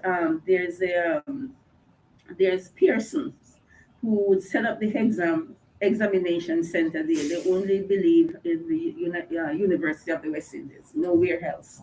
They would want that center. So unless the government of Jamaica can tap into this, This is people coming here to work and helping their loved one back home. This is the diaspora giving back to Jamaica. So this is a market that only Jamaica right now don't have this business set up. It's in Puerto Rico, it's in Mexico, but the whole Caribbean region don't have a Henclick's center for nurses to take the exam and just come to America and work. We will sponsor them. Oh, wow. You know, so that So there's opportunity there, but at the same time, people are going, but Lord, we're not going to take away with nurse them. they just need to Because- train more because we are almost 3 million people in Jamaica, and if you go to all the school and encourage young people and young men, not only ladies, but men too, to go into this field because this is where the money is and your life will turn over in a minute. For the better. For the better, you know. There's so many idle young men in Jamaica with minds, good, great minds, that is wasted. If they just turn it into something like this, so the government needs to look into this in Jamaica. Set up the Henclick Center at the University of the West Indies. Get more young people, and they could do campaigns at the schools where young people could go into healthcare because it's only going to get worse. As the baby boomers are coming into service now for the first time for service, the older population is going to grow, and there will be a need for this service. You know, nurses. Right. So it's a challenge. Yes, in the midst of a crisis, there's always opportunity. Yeah. Well, let's talk about your business in particular, Beverly's Home Healthcare Incorporated. How, give us an idea of the services that you offer. We offer skilled nursing and paraprofessional service, meaning home health aid. Like a home health aid just need 1 month of training, a certain amount of hours, that is certified by the United States Department of Health. And then they just go to do basic maintenance in a home setting. Say, for instance, an elderly person is getting blind, cannot go to the stove anymore, that person would assist with bathing, feeding, and do light housekeeping. And then we go to the skilled nursing. Skilled nursing in the sense the baby is born with all kind of disabilities. We maintain them in their own home. Mothers and fathers would prefer to have that child at home as opposed to be institutionalized. So they go home with nurses, skilled nursing. And so we set up a little hospital ward in the house. It could be on the ventilator, trach care, suctioning, and all those things. So it's really skilled nursing at the core. And we do a lot of that. So you don't actually operate an institution in terms of a nursing facility. You train or you we don't you, train, you hire. We hire nurses. You hire nurses and who can we put them into people's house, private homes, right to work, as opposed to them going into an institution. So they are on their own, so they have to be well trained, especially when it comes to vent care and ventilators, trach, suctioning, and all that stuff. Right. So now the other thing, of course, would be the impact of COVID-19 on your staff in particular. What has that been like, and instances of, let's say, a member of your team working in a home where there is, let's say, a COVID case is discovered. How have you been able to manage your people in such a way that you protect both them and your clients? Well, we provide the gears like hazmat suit and everything, all the gears to the nurse, and then we isolate that individual who is sick from the rest of the family.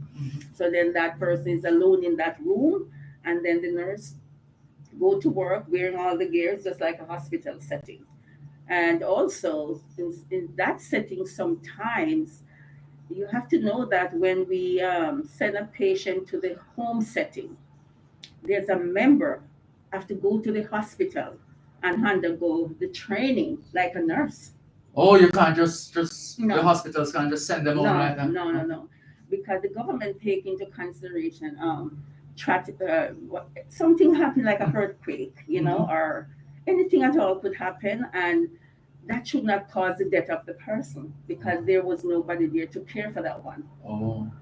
Say the person is drowning in sputum, they need to be suctioned.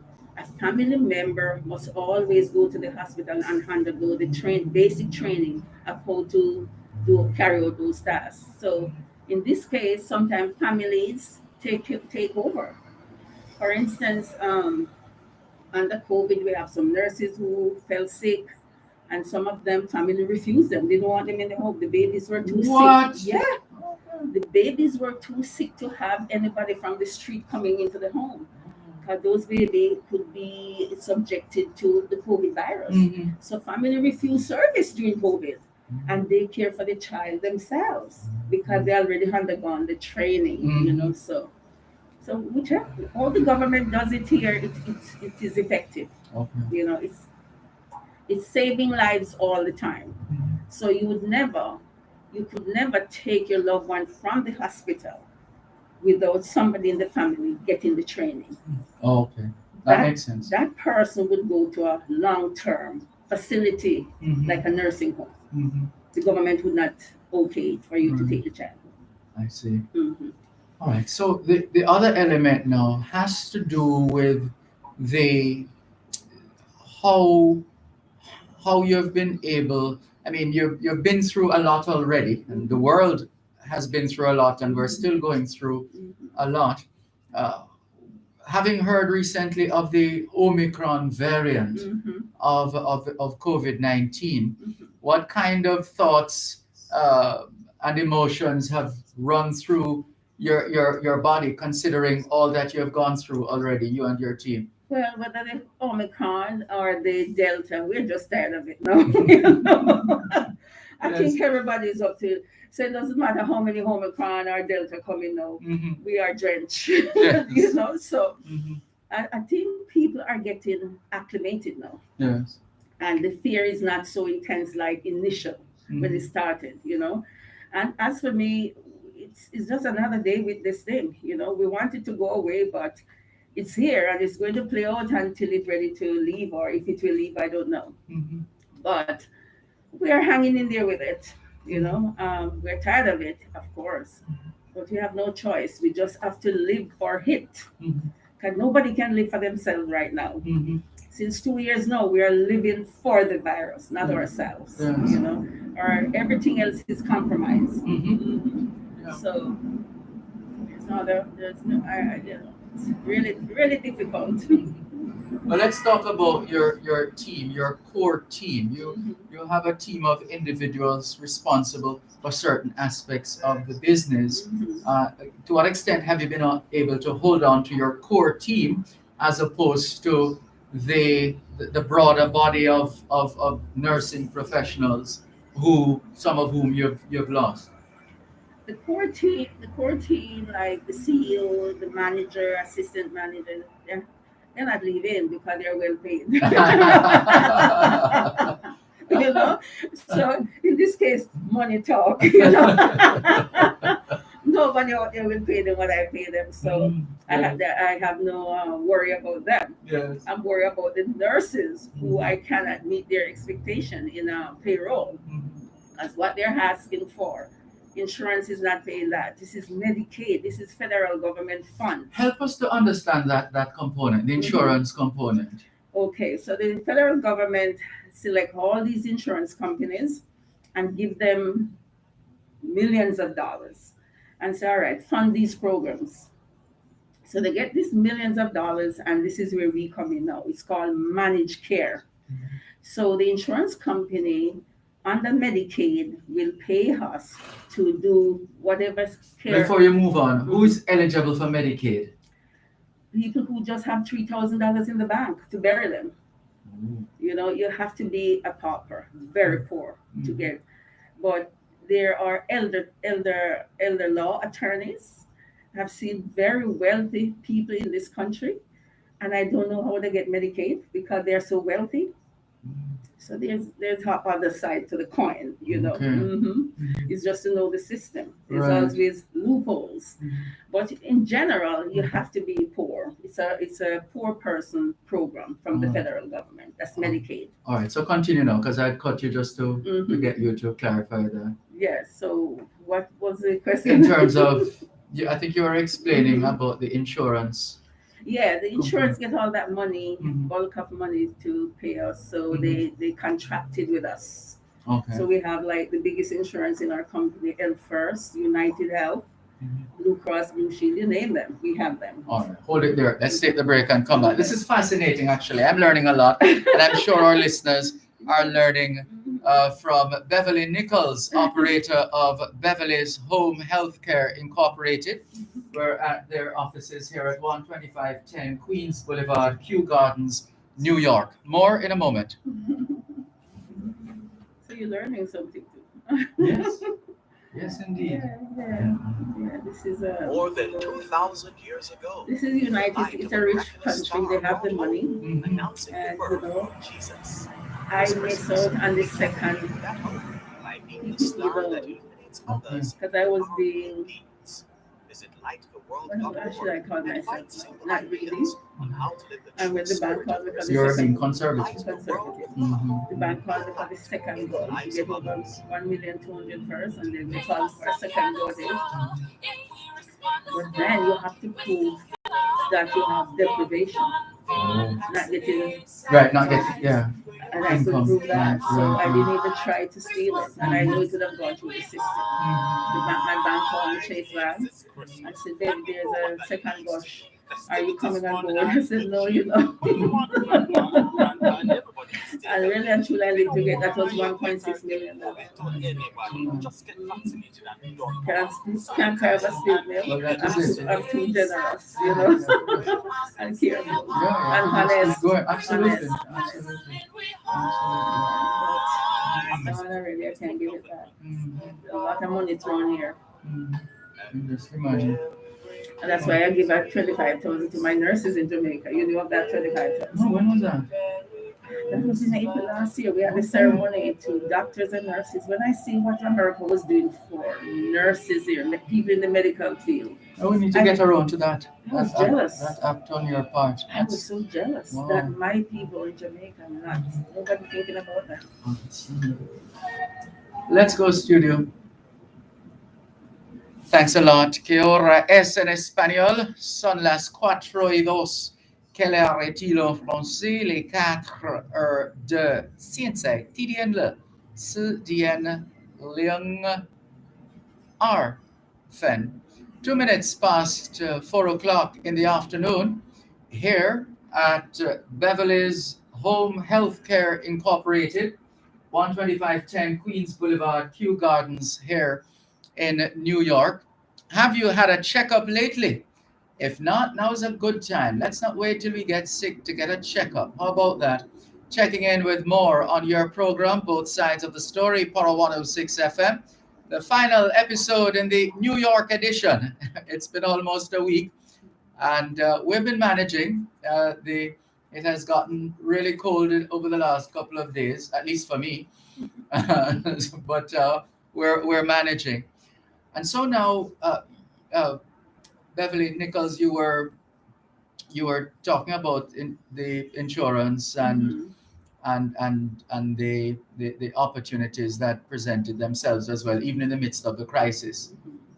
The government did make provisions for enterprises like yours, which would have been hit financially.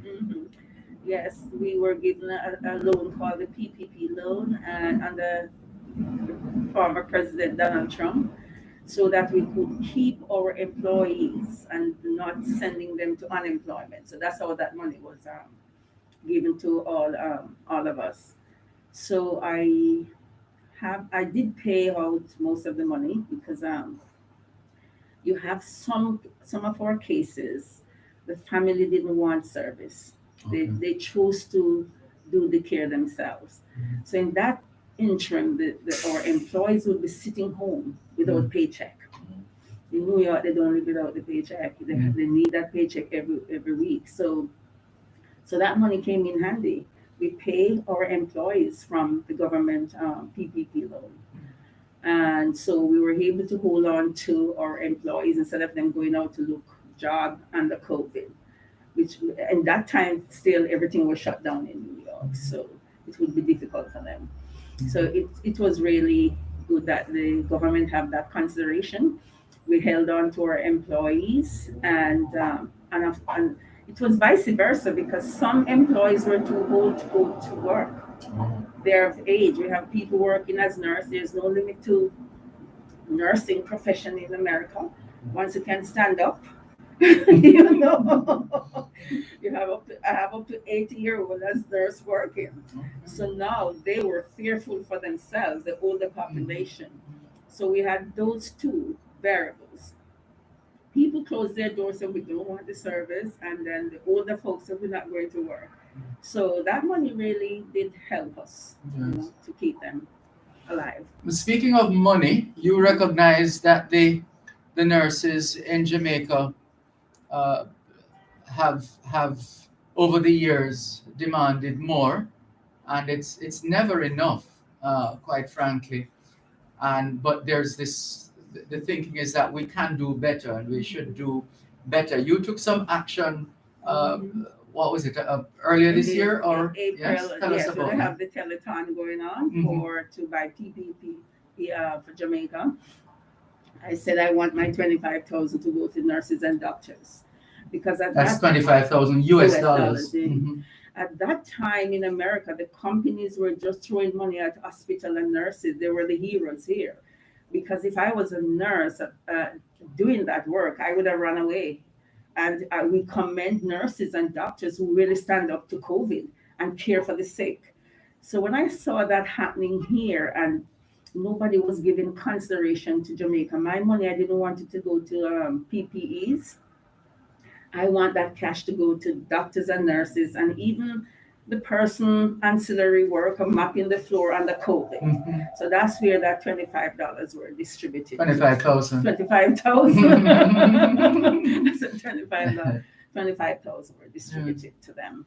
And that presentation, as you said, was made in April? Yeah, it was done through the diaspora. Okay. Yes. Karen. Dr. Karen Dunkley. Karen Dunkley, yes. And Ambassador Marks was aware of it as well. We went through her office in Washington, D.C. So that was what happened. Was that the first time you were making such a significant contribution to Jamaica in general? No. I've done scholarships, to people at the university through the organization here in Manhattan at the Council General. Who is the pronunciation? Oh, the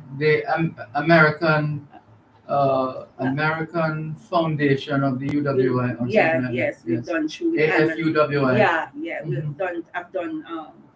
I've given back to students in the form of scholarship, and I've done a lot in with my church yearly. Okay.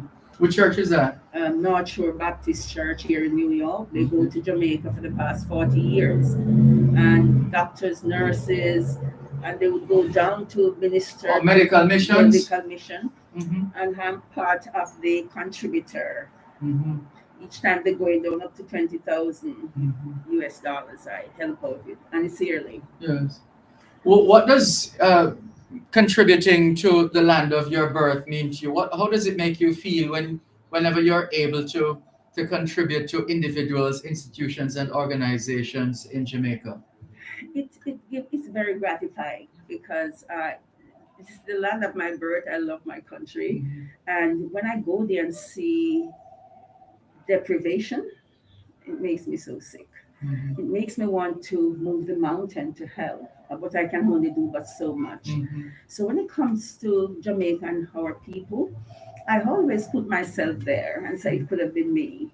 So always want to help, and it just gratifies me. It make me as I said, we are on this planet and we all have a purpose, and my purpose is to help people who are less fortunate.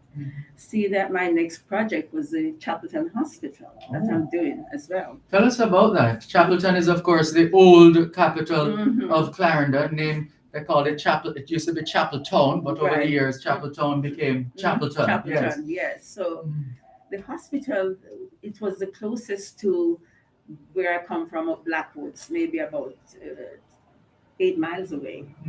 And this was a hospital that took care of my father, everybody in my family. My sister gave birth there, everything. So it was a few years ago, my sister joined me in Jamaica from Florida, and we drove to Chatham. I said, let us go see what become of our hospital. And when I got there, I didn't like what I saw. So I spoke to the head nurse, and I said to her, she's from Africa. I said to her, I have to do something. And she said, oh my God, we've been praying for this. She started to jump around in circle, and they started going out like the African dance. She said, she said, she said, we pray that God would send this good Samaritan. So I came back to New York, and I donated some funds to get the hospital going. So it paused for a while. You know, my portion is finished because of the COVID virus, but the government is ready now to finish their portion. And I will see through that it is furnished and will be a little state-of-the-art hospital right there in the countryside. Oh, very nice. Very, very nice. Yes. Does it fall under the Adopter Clinic program? No, Okay. it's just the name. We retained the name. I wouldn't want it to name after me from my contribution. So I have a wing name called Beverly Nichols Pavilion. Okay. That's a wing I put on there. But in general, I want to retain the whole name, the whole Chapelton Community Hospital, because that resonates from childhood. You know. Indeed, it does. Mm-hmm.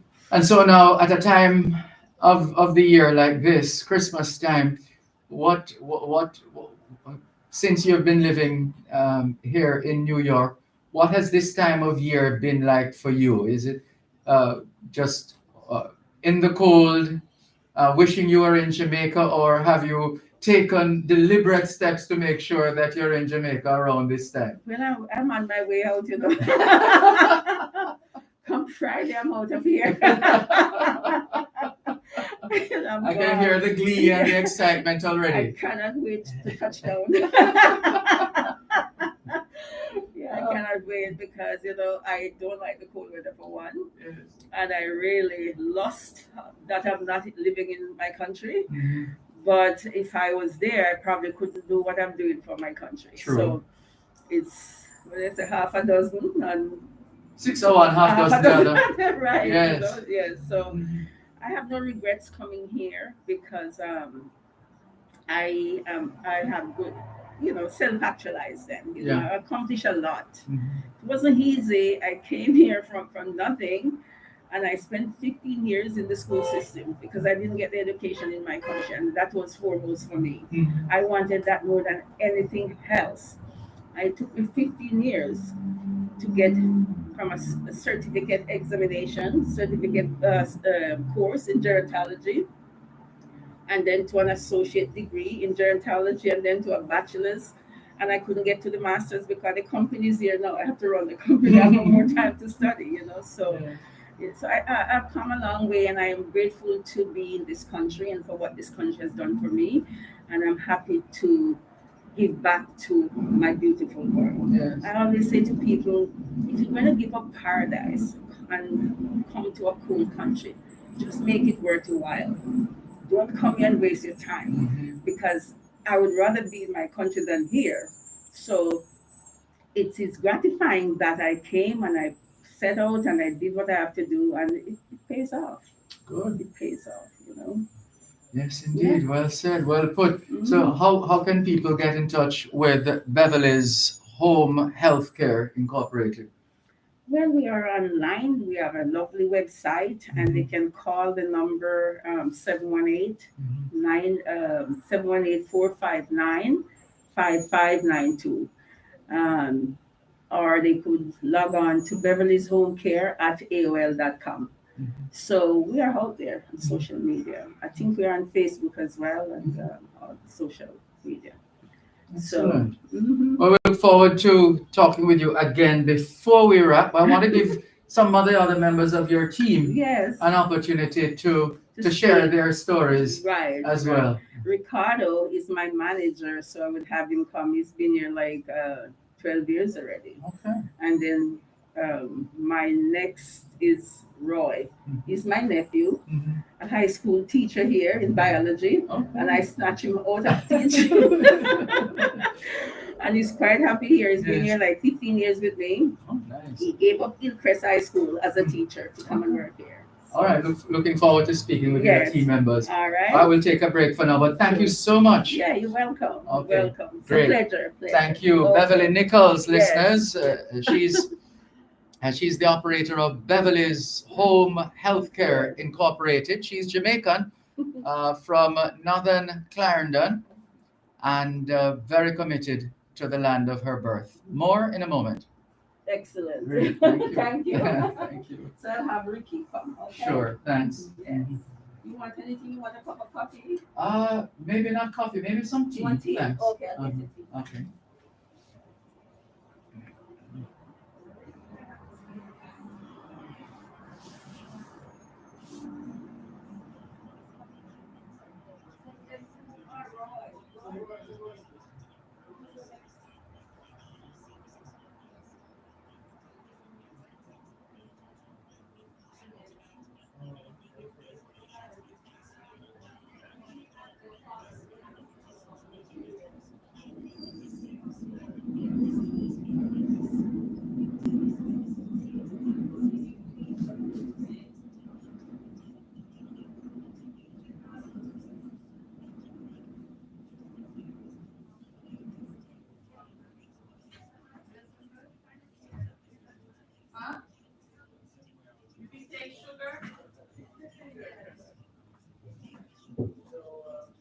Sorry. Excuse me. Maybe just one. Just once. Huh? Just one little serving of sugar. Yes.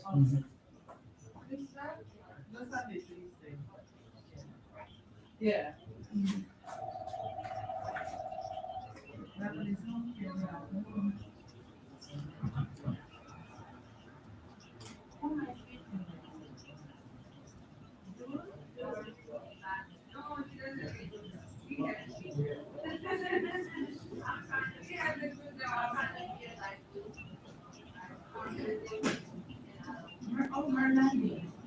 Okay, let me.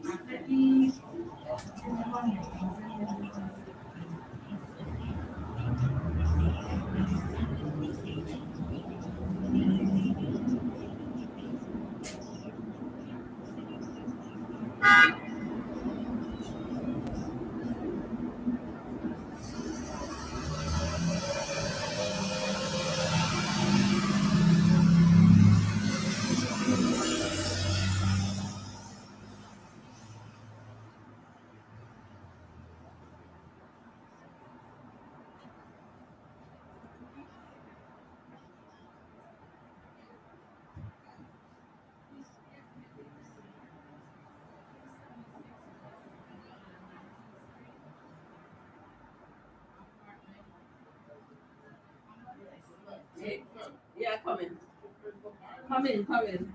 You want some? This is cardamom. You know it? Never heard of it. Oh my I'm God. sure it's good. It is delicious. Just squeeze them and give it a taste it. If you need a little bit more sugar, I just brackish, just like. No problem. I don't have to have a lot. Yeah. You can come if you're next. Mine is like 10 grades. My tea is finished. I give you the last bag. I had a special tea. I bring tea from home. Oh. And I gave him one this morning, but that was the last bag. Oh, You like it better than the green. So this is green tea. Yeah, but the one I have is not green. It's a different tea. One. That's all right. Is it Facebook Live or just the radio? Facebook Live, YouTube, and live on radio. I'm not Come on. It's not on none of those social media. Oh, Taste and tell me. Okay, no problem. He doesn't like social media at all. I don't mess on me at all. It's not on nothing. Oh dear. So I'd have to shut it down. You said this can be tasted? Yes, you can. You can bite it and put it in there, squeeze it with your hand, and give the flavor. Give the flavor in the tea. I see. I want to use my hands because my hands. Not clean. Right. Okay. All right. So leave it I'll there just too. leave them there. Yeah, leave them there. And the tea is still very hot, so. Yeah, you don't need no more sugar. No man, that's Okay, fine. that's That's fine. Thanks. So Roy will come. Okay, no problem. So it's gonna be your time.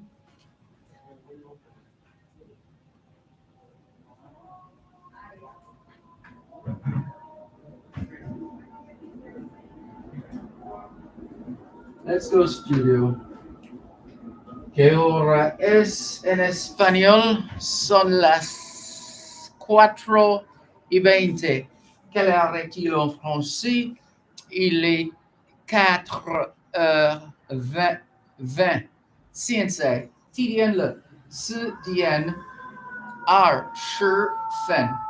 20 minutes past 4 o'clock in the afternoon here at 12510 Queens Boulevard, Kew Gardens, New York, the home of Beverly's Home Healthcare Inc., another Jamaican going places, originally from northern Clarendon, and came to New York and has made the most of her time here in New York.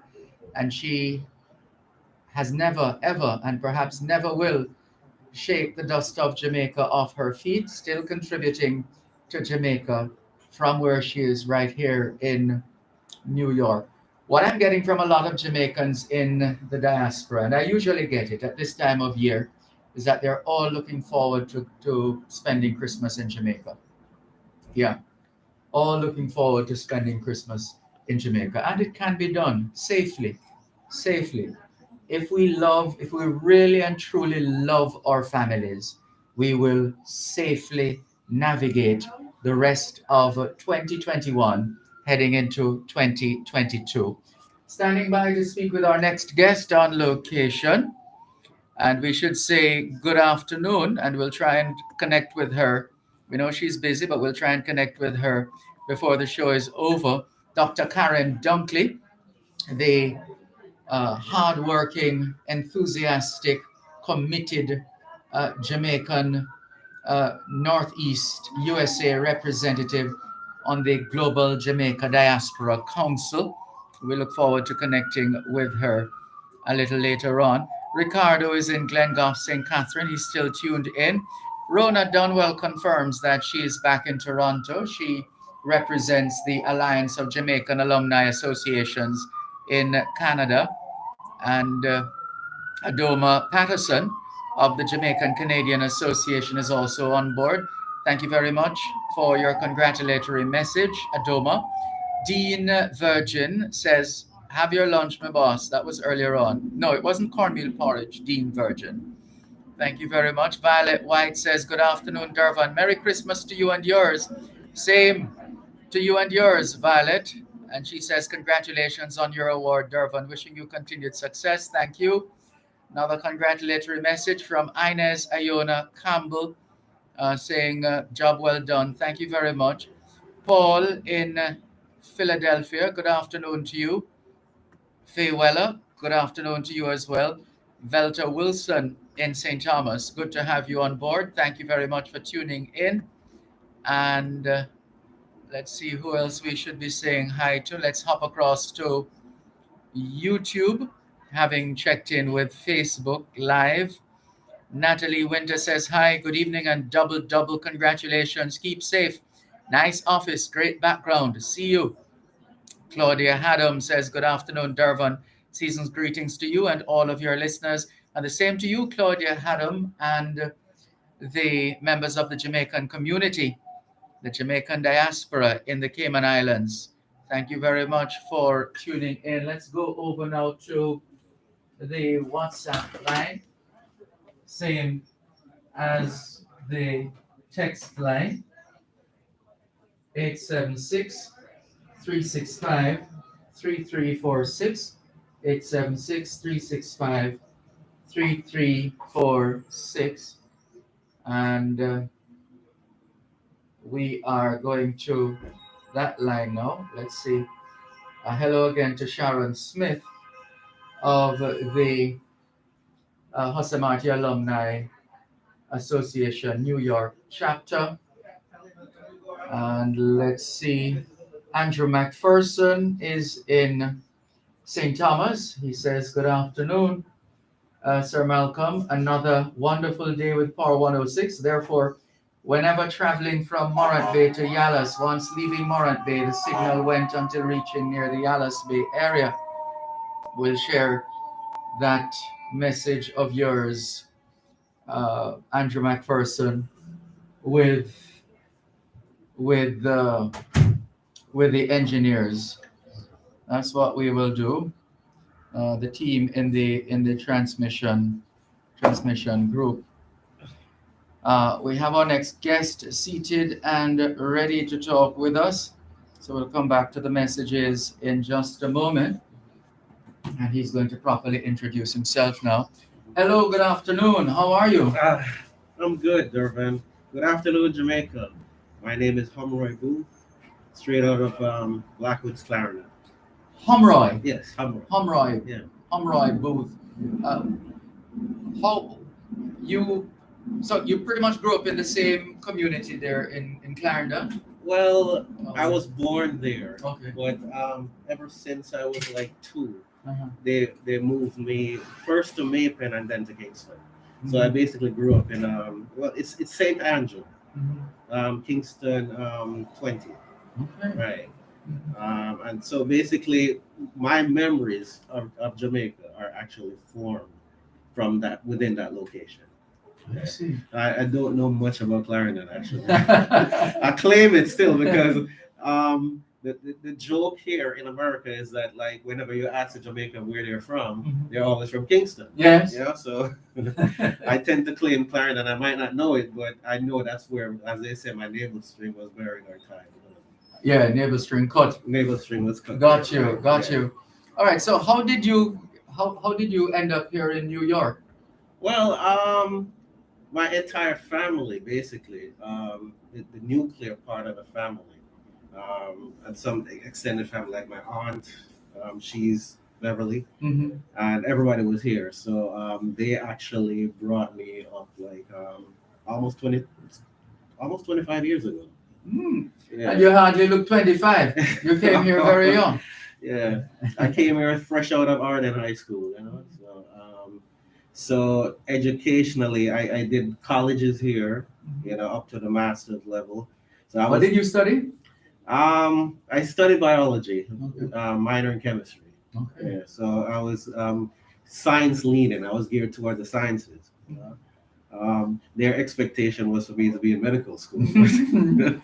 The master had other plans, so he wanted me to help mold the younger minds. So I went into teaching. So I taught for 10 years in a high school system here in New York, Hillcrest High School in Jamaica, Queens. See, I can't get too far from Jamaica. Yeah, so in Jamaica, Queens, and I was there for 10 years, and you know. It's very rewarding whenever you see you can impact the minds of the younger, or you see the result, you know, they achieve because of your input, of your, you know, you're helping them to get somewhere that they need to be, you know. So it's a very rewarding profession. But apart from that, there's a lot of politics. Politics in education. Politics in education, right? So the administration and the government in the city, meaning from the mayor's office down, they basically want to have total control, and so they basically want to take the voice away from the teachers, and basically it's like they're the ones that are teaching the kids through you. So you're basically just a conduit. You're no you can't actually give yourself to it. And you know, after a while, I just That was a turnout for you. So when my aunt said, you know, she wants to have, you know, to go to another level. And then, as we say in Jamaican parlance, she decided to rope you in. Right. I came, you know, started from the bottom like everybody else because you know this was something new to me, and I never did anything involving home care. Until now, I'm part of the administrative team, you know, trying to move us forward, you know. What has that been like working with Auntie? Well, it's good, you know, because you know, the boss is family, so you know, that doesn't necessarily mean you slack off, right? No. She knows, you know, she knows. She wouldn't allow it anyway. No, but she knows that I produce, and she see the results. So you know, and I'm trying not to disappoint. So you know, whatever she needs me to do to move us forward, I'm willing to do it. Yes. Finally, anybody back home you'd like to convey Christmas greetings to at this time? Yeah, well, I have a few friends that are still there. You know, the family is basically Here. dispersed throughout the diaspora, from Okay. Canada to Great Britain and here. But I have some friends like I have a Michael Montague from Department of Correctional Services in Jamaica. I just want to big you up, big you and the family. You know, I hope you're having an awesome festive season. And as usual, Jamaica, be careful on the roads. And I remember how it was like at this time of year, especially with the road fatalities. You know, you have to exercise that caution. I also like to send greetings to my mother-in-law, Jacqueline Cohen. You know, yes, she's right there off of my lines. You know, brother-in-law Gio, big up yourself. You know, and hope to see you guys soon. You know, and just want to convey a message to all of Jamaica. In spite of what's going on now in light of this pandemic, Jamaican people are always progressive. You know, they always want to do well, and we're not going to be held down much long, and Jamaica is going to flourish. Eventually, we're going to rise again. You know, Speak it into being. yeah. So I just want to convey, special holiday greetings to all of Jamaica, and just hug somebody tight and express that love. You know. And obviously, would have to be somebody really close in the Right, stage of right. physical distancing. Oh, But we yeah, get the yeah, point. right. Never mind. I know. It's been a pleasure. Thank you so much. All right, the you're best. welcome. Okay, thank you. Okay. All right. We'll be back in just a moment. The Jamaican people, Don't worry about it, because 1 second. Standing by. Approaching 4:32 on Power 106. Yeah. No, that something similar happened. I don't remember which interview I was doing, and the person mentioned hug and then backed up because of COVID. But we have always been that kind of people. Yeah. Right, In terms of our energy, wanting to be close to each other, Close. support. Yeah. But I saw that early on, and they're like the social distancing in Jamaica. They're Yes. not wearing the mask, but Yeah, we don't know what that is like to Right, stay right. far from people. right. We like to be close. I'm in tune to the more old school Jamaica when we were more cohesive. Yeah, I know This what you one, mean. I have no idea what it is, especially in the direction in which many of the youth are going. And that basically, it come down to opportunity, the lack of a lot of opportunities. True. True. So, in light of because I was listening when you were interviewing her and talking about the NCLEX, if something like that was to open up in Jamaica, think about the opportunity. Oh, yes. On one hand, they're saying we're going to be robbing Jamaica. But there are many people, many kids down there. They leave high school with nowhere else to go. This is something that they could get into. That's right. Right, and they come here. They work at one of the biggest foreign exchange Remittances. Right. Yeah, 2.9 They help billion. build the country again. So something like that was to happen, because we're not the only ones that are going to be benefit from the influx of nurses because US it's always rife with the shortages of nurses here. Absolutely. Yeah. Absolutely. So, unless you want to do a round two, who else is out there? Who else is coming? My sister is called, but she wants to come over from me. Okay, She's no problem. always here on the radio. One second, let me get her. Hello?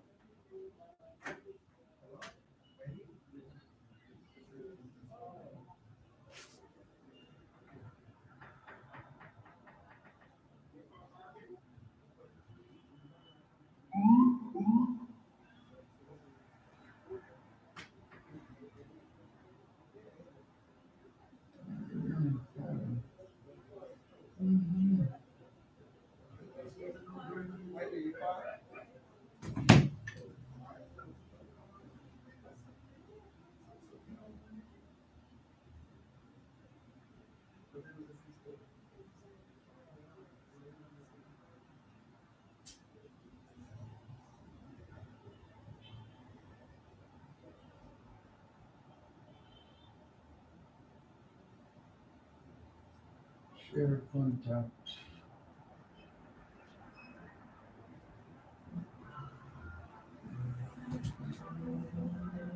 Adrian, stand by to put through a call to that number I just sent you, please. Just trying to. In fact, now would be good. Now would be good.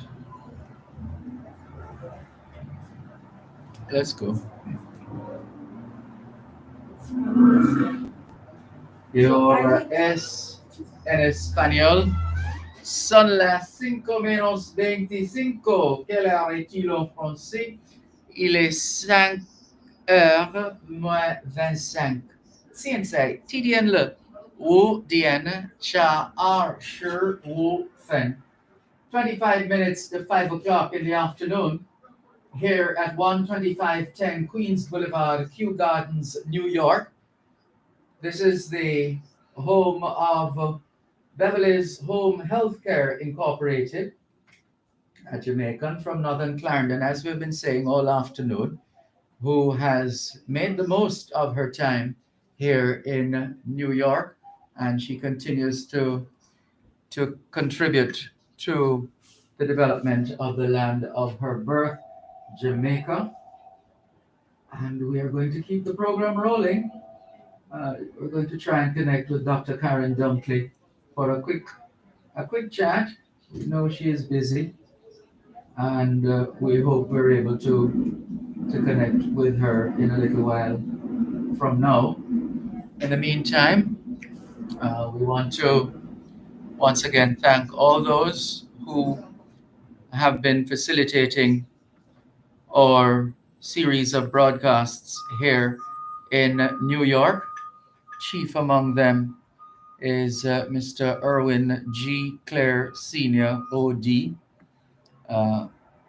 Just a true trooper, a champion, a gentleman, and a wonderful Jamaican. Thank you very much, Erwin Clare. And you see, once we start that now, we're going to have to know. But Erwin Clare has been a champion in the diaspora forever and continues to be. A couple of quick messages standing by for our next guest. B. Jew right here in New York says, "Hi, Dervan. I hope you're doing well and enjoying your travels in New York. It's a very cold day. Did you see the tree at Rockefeller Center yet?" No, haven't seen it yet. Haven't seen the tree at Rockefeller Center yet, Bijou.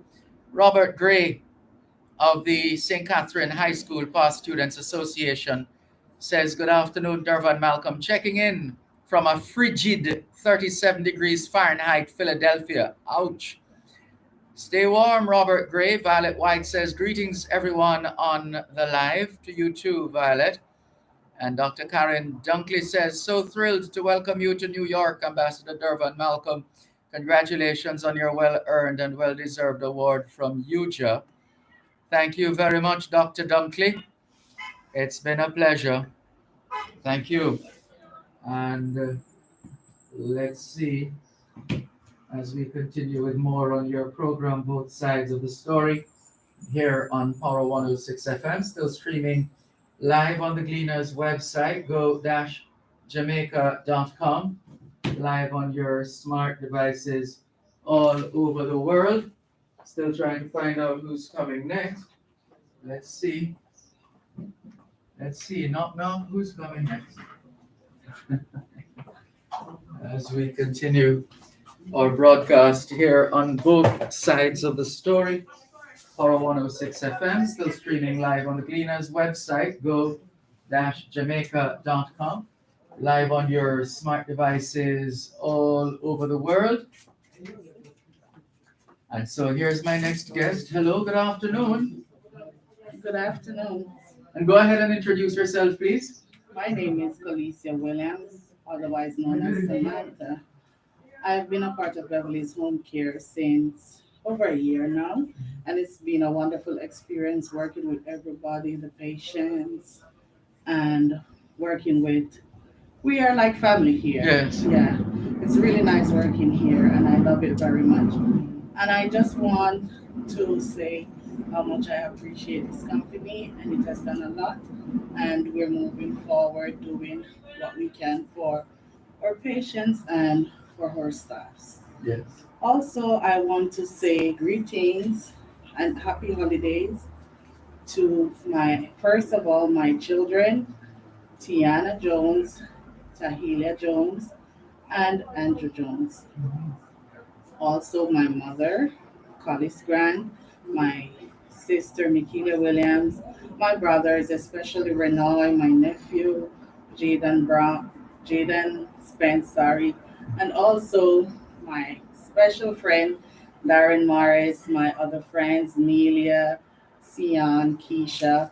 I just wish for you all a happy holiday. Also to my extended family, my grandparents, and my aunts and my uncles. My dad, happy holidays. I miss you all so much. Also to Ami, I miss you all so much. And I love you all. Thank you. All right, thank you very much. You're smart. You just came with that, all of that, and you just laid on. So you don't want me to ask you any more questions, Sure, right? you can. That's not a problem. No, I'm just fooling around. And so you've spoken of the experience. Yes, Have you always been in the position that you currently occupy? definitely. I've been the coordinator from for a year now since I've been here, and it's a wonderful experience. Yeah, to I mainly interact with all the nurses, the home health aides, and basically everybody, the patient. I'm the person that gets all the feedback, and I give it on to management. I see. And Yes. so you do a bit of quality control as well based on the Definitely, feedback right, that you get. right, based on the feedback. I also speak with like the insurance company, like mainly on a daily basis if needs be. Okay. Well done to you. Congratulations on the work that you have been doing here at Home Health Care Inc. And we want to wish you all the best for the rest of the season and beyond. Thank you so much. It's been a pleasure. It's Take been care. a pleasure too. All right, let's keep it rolling as we continue with more on your program. Both sides of the story, Power 106 FM, still streaming live on the Gleaners website, go-jamaica.com, live on your smart devices all over the world.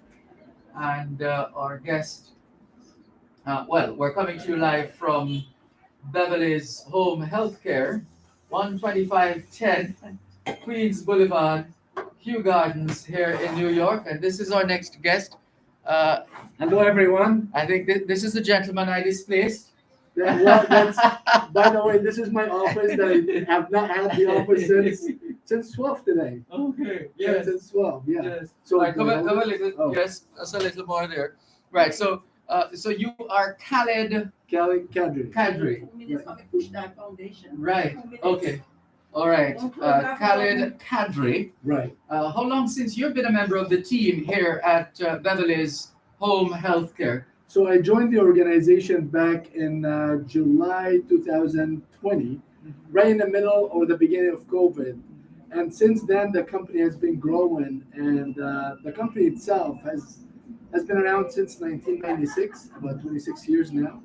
And we cover the whole New York City market. That includes all the 5 boroughs in New York, Nassau County, and some other parts of New York City as well. And we've served thousands of patients during those 26 years. We serve pediatric, geriatric, and everything in between. And the experience for me has been wonderful so far. I came to the organization from larger organizations. I worked for Columbia, I worked for New York Presbyterian, I worked for Mount Sinai. So I've worked for a lot of the large healthcare providers. And I got a recruiter one day. They said that they're looking for a CEO for a growing home care agency. I said, you know what? Maybe it's time to try something different, something new. So I came in July, and for a year and a half now, we've grown tremendously, and the service has been wonderful. The Yes. service has been wonderful. And what has it been like? Somebody was saying it's almost like a mini United Nations working here. Well, so we represent all parts of the world. I'm Egyptian originally. I grew up in Egypt, but I came here for college. I went to Baruch College for undergrad. I went to Columbia Business School, and I have some studies at Cornell as well. And I'm actually a professor at Columbia Business School. Oh, So I've been with Columbia. I've been a professor in the City University of New York for the last 5 years. But the Columbia, this is the first year teaching at Columbia Business School. I teach finance. If anybody interested, finance or budgeting, you can look me up, and I'm always here for any counseling or any service. All right, so just Google Khaled Kadri. Here you go. Google Khaled Kadri. That's it. That's it. All right. Well, it's a pleasure. Thank you The so pleasure is much. all ours, and I'm hoping that Well, here's your opportunity too. Right. Before you say what you want to say, when you're finished, you get an opportunity just to say a big thank you to your clients so far, the clients, those who have supported So we, the business. as I stated earlier, we've served thousands of patients in the New York market, and a lot of our patients and a lot of the people that we serve and work with us are people from the Caribbean. There's a huge space here. I know that your listeners are, a lot of them are in the Caribbean, but we have Jamaica, Queens here in New York City, and a lot of the service that we're providing are providing your cousins, your significant others that live here in the New York market. So I just would like to say thank you to all the patients that we have, in addition to all the nurses and LPNs that work for us as well. So, and I thank you for the interview, and hopefully this is not going to be the last one. Not at all. We look forward to the next one. I would hope so. I would hope so. It was a pleasure seeing you. Same here. All the best. Thank you. And thank you. His humility is quite staggering, Thank you. Appreciate it. listeners and viewers. He gave up his office for me. I'll talk to Thank you. We'll catch up later on. All right. And so that's Khaled Kadri, the Chief Executive Officer of Beverly's Home Healthcare Incorporated. Let's go to another break and come back with more in just a moment. So when come? He's on break now. Wendy, you went to school. I went to Jamaica School of Dance. You went to Jamaica School of Drama. I remember. Yeah. Whoa. What's up? That's my I am niece. fine, thanks. Good to see you. Roy's sister. I know it's COVID-19, but I mean, you can do something. Yeah, that's it. You know. That's her daughter. Oh my goodness. We'll see her at the next Olympics. Serena Williams is the next Serena Williams, tennis champ. Nice. Look at that face when she gets there. Yeah, she's in our tennis big time, you know. 13? 12. 13 next year. So next year, a big 12. And it's not American food blow. It's organic food. So she don't blow. She like the man who will blow her up like that. This mother here make sure she have organic stuff. Absolutely. Wherever it is. Trader So it Joe, should be. Whole Food. Oh my God. Yeah, 10 years old. So And she's a big tennis bigger than her star. mother. I see. Yeah. So that's my little grandniece. So this is my niece and grandniece. And it's Roy's. You remember Jamaica School of Dance? I'm going to do this airplane dance. That too. Yes. Yes, right? Yes. So where you speak for this long time, I could get the Push Start Foundation. That is my big foundation. Okay. And I need to get some funds in. Absolutely. So you want to talk about it? Yeah. Okay. Everything No I give problem. to Jamaica is coming from Bed Pocket. I need to get some money, man. Absolutely. I'm with you on that. Yes, With you on that. So let's go back on before time. Yes, before time runs up. So you know. So goodbye now. Nice to meet you, Dervan. Same here. Take care. All right, go on. We're going to Push Start. Yeah, so it is. Can't help it. Let's go, studio. ¿Qué hora es en español? Son las 5 menos 11. Quelle heure est-il en français? Les 5 heures moins 11. Tien sai tidien le Wu Dien Cha Shur E Fen. 11 minutes to 5 o'clock in the afternoon. Here at 12510 Queens Boulevard in Kew Gardens, New York. This is the home of Beverly's Home Healthcare Incorporated. And we are just always happy and delighted to celebrate, salute, highlight, promote Jamaicans who are doing well in the diaspora, notwithstanding the challenges, because it never will be all smooth sailing. We have to deal with those hurdles, which is my favorite race on the track, in track and field. The hurdles, there's loaded with lessons. Right. So I had no idea. You see, this is the thing now. Beverly Nichols is very involved and very committed to giving. So it escaped me that there's a foundation called the Push Start Foundation. Yeah, it came about years ago when I wanted to go to India to learn about microloans. I hate to go come down to Jamaica and see those young men just wasting their time on the pavement, sidewalk, and not having anything to do. So the whole idea that came up to call it push start, to give them a push start. Ah. So I wanted was to give loans so they could do agricultural short-term crops like lettuce for the hotels. Instead of the hotel importing lettuce from overseas, they could have various stages when they're reaping, another one coming, and the plant, so that they so that was the whole idea of the Push Start Foundation. But now it is in healthcare as opposed to that. That never materialized. Oh. So I am here and I don't mind if I can get some funds, because all the money that I've contributed to Jamaica so far is my personal funds.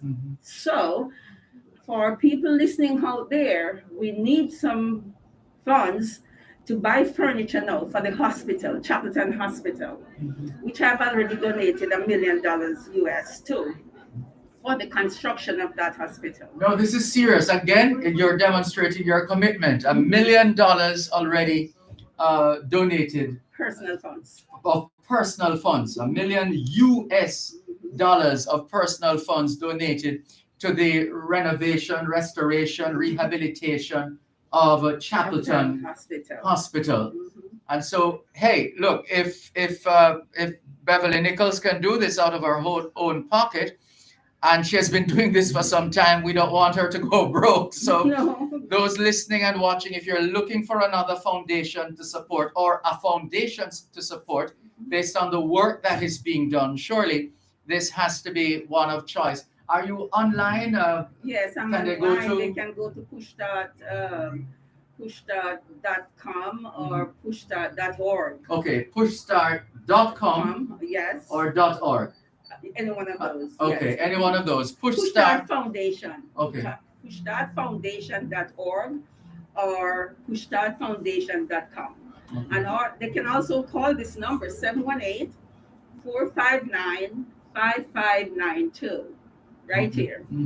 So Push Start is in here too, in Beverly's Home Care. Right. It's the home of Push Start Foundation as well. And clearly, as you've said, the goal has shifted from micro loans to the health sector. The health sector. Which needs the support. Yes, the health sector is so warped in Jamaica that I figure out, being that I'm doing healthcare in New York, why not extend it to my country? So it was only fitting to stay the course in the same discipline, as opposed to going over to something else that I don't even know about. So if any of your listeners out there want to contribute, we need beds, we'll need all the equipment now. That the hospital phase, the final phase, will be under construction January of next year. The government will finish their portion. My portion is already done.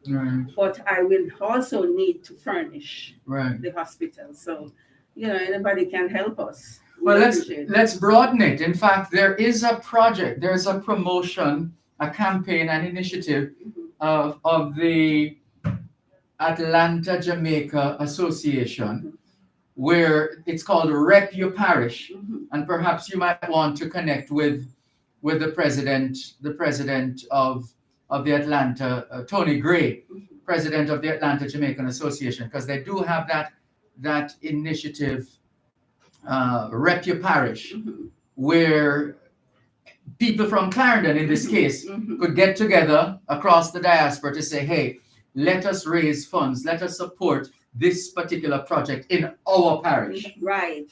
Yes, that So would so really, that would be a good, yeah. that So we'll, sounds very feasible Mhm. and something I could help, champion, or they could help come on board with me Yes. as a new partnership. That's right. Yes, so that's really something feasible. So again, I thank you for coming over and taking this time out with us. We really appreciate your effort and put us out there in the limelight, because Yes. we're a very quiet agency here. So now that people know we are here, and we don't mind if we could get some nurses who are listening to you right now. Beverly's Home Care is hiring, and we do need nurses really, so that we can help Jamaica more. The more we do here, better we can spill over to our country. So in the meantime, then we also have to, and we don't want to force anybody to do anything that they don't want to do in terms of a profession. But if you think you have the mind, and better yet the heart, for this kind of a calling in terms of nursing, well, let us encourage those who we can find who are of that ilk, and just keep the training, keep the training going, increasing the number of people. Find as many Jamaicans as possible with the heart and the mind and the soul and the spirit and the energy of nursing to go through the training, and then that now would not only increase our cadre of nurses back home in Jamaica, but it will also allow us to share the skills of our nurses with other places, like right here in New York. But the key thing is that, as you heard just now, Beverly's Home Healthcare Inc. here in New York is hiring. If you have what it takes, here's the number. Give us that number again. It's a 718 number. 718-459-5592. 718-459-5592. Yes. Right. And they can even go online and put in Beverly's Home Care at AOL.com. Right. It gets to us. Right. A lot of job opportunities there.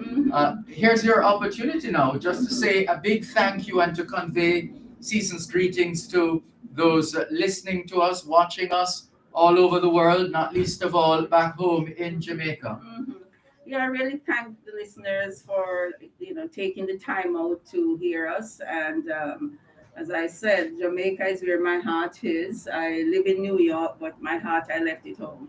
So I thank you. Season greetings to everyone out there. Just stay safe. I just saw where the Prime Minister posted safety for this Christmas in Jamaica. We have too much motor vehicle accident. I'm coming down there next week, this week Friday, and I'm scared to drive on the road. So in the festive mood, everybody will be in the festive mood. Just exercise precaution on the road. I beg of you people.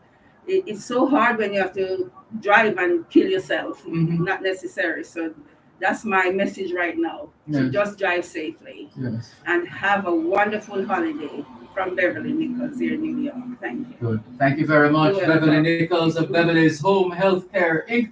And as you heard, they're hiring. You can call them at 718-459-5592. 718-459-5592. Surely we want to, I see Violet White saying probably she could get in touch with Wayne Hall in Atlanta. Sure, that's a possibility too. No problem. And Violet says, thank you for giving back, Miss Beverly. God bless you and yours. And Lady Jean in Monique St. Anne says, I am happy you chose to interview this fantastic Jamaican lady. She is a gem. Best wishes to her and her company. Thanks. Thank you, Lady Jean in Monique St. Anne. And thank you for the congratulatory message as well. And so we'd like to thank Dr. Karen Dunkley. We've been trying to connect, but it seems she's busy, just as I thought. Wanted to get in a quick word with her, but that's fine. We will have many more opportunities, no doubt. And we once again want to say thanks to you, Beverly Nichols, for hosting us. And we're honored and humbled by the fact that you have been a long-time supporter, almost silently, until we made this link. Yes. And so it's been great. So thank you very much. All the very best. You're welcome. Good. And all the best too. And Thank thank you you. for coming. It's been a pleasure. Okay. Good. All right. And that's it for today's edition. You should see outside. It's like midnight already, but it's that time of year. It's that time of year. So let's say a big thank you to all those. Again, thank you very much, Erwin Clare, for your usual support. Thank you, Dr. Karen Dunkley. Thanks again to Beverly Nichols and her team here at Beverly's Home Healthcare. And thanks to you. Thanks to our technical team as well, Adrian Reed and Chandel Forbes. And thanks to you, our faithful listeners at home and abroad, for making it both sides of the story. All things being well, both sides of the story returns tomorrow afternoon, 2 to 5. It will be a road safety broadcast with my colleague, Jesse Blake. Till then, Dervan Malcolm, wishing everybody a good afternoon, into evening, into night. Take care. Very good. Thank you. Excellent work. Time is now. I love the News, comprehensive, powerful, and credible. Power 106 FM now presents a simulcast of Radio Jamaica's News at 5. I realize that. Yeah, I know you're going to pick up on my childness. I'm not old. A real country bumpkin. Nothing wrong with that. You can only be you. Yeah, that is it. Country bumpkin come to town. In a good way. Yes. Really nice man. No problem. Yes. I'm going to take my time and pack up Yes. the equipment now.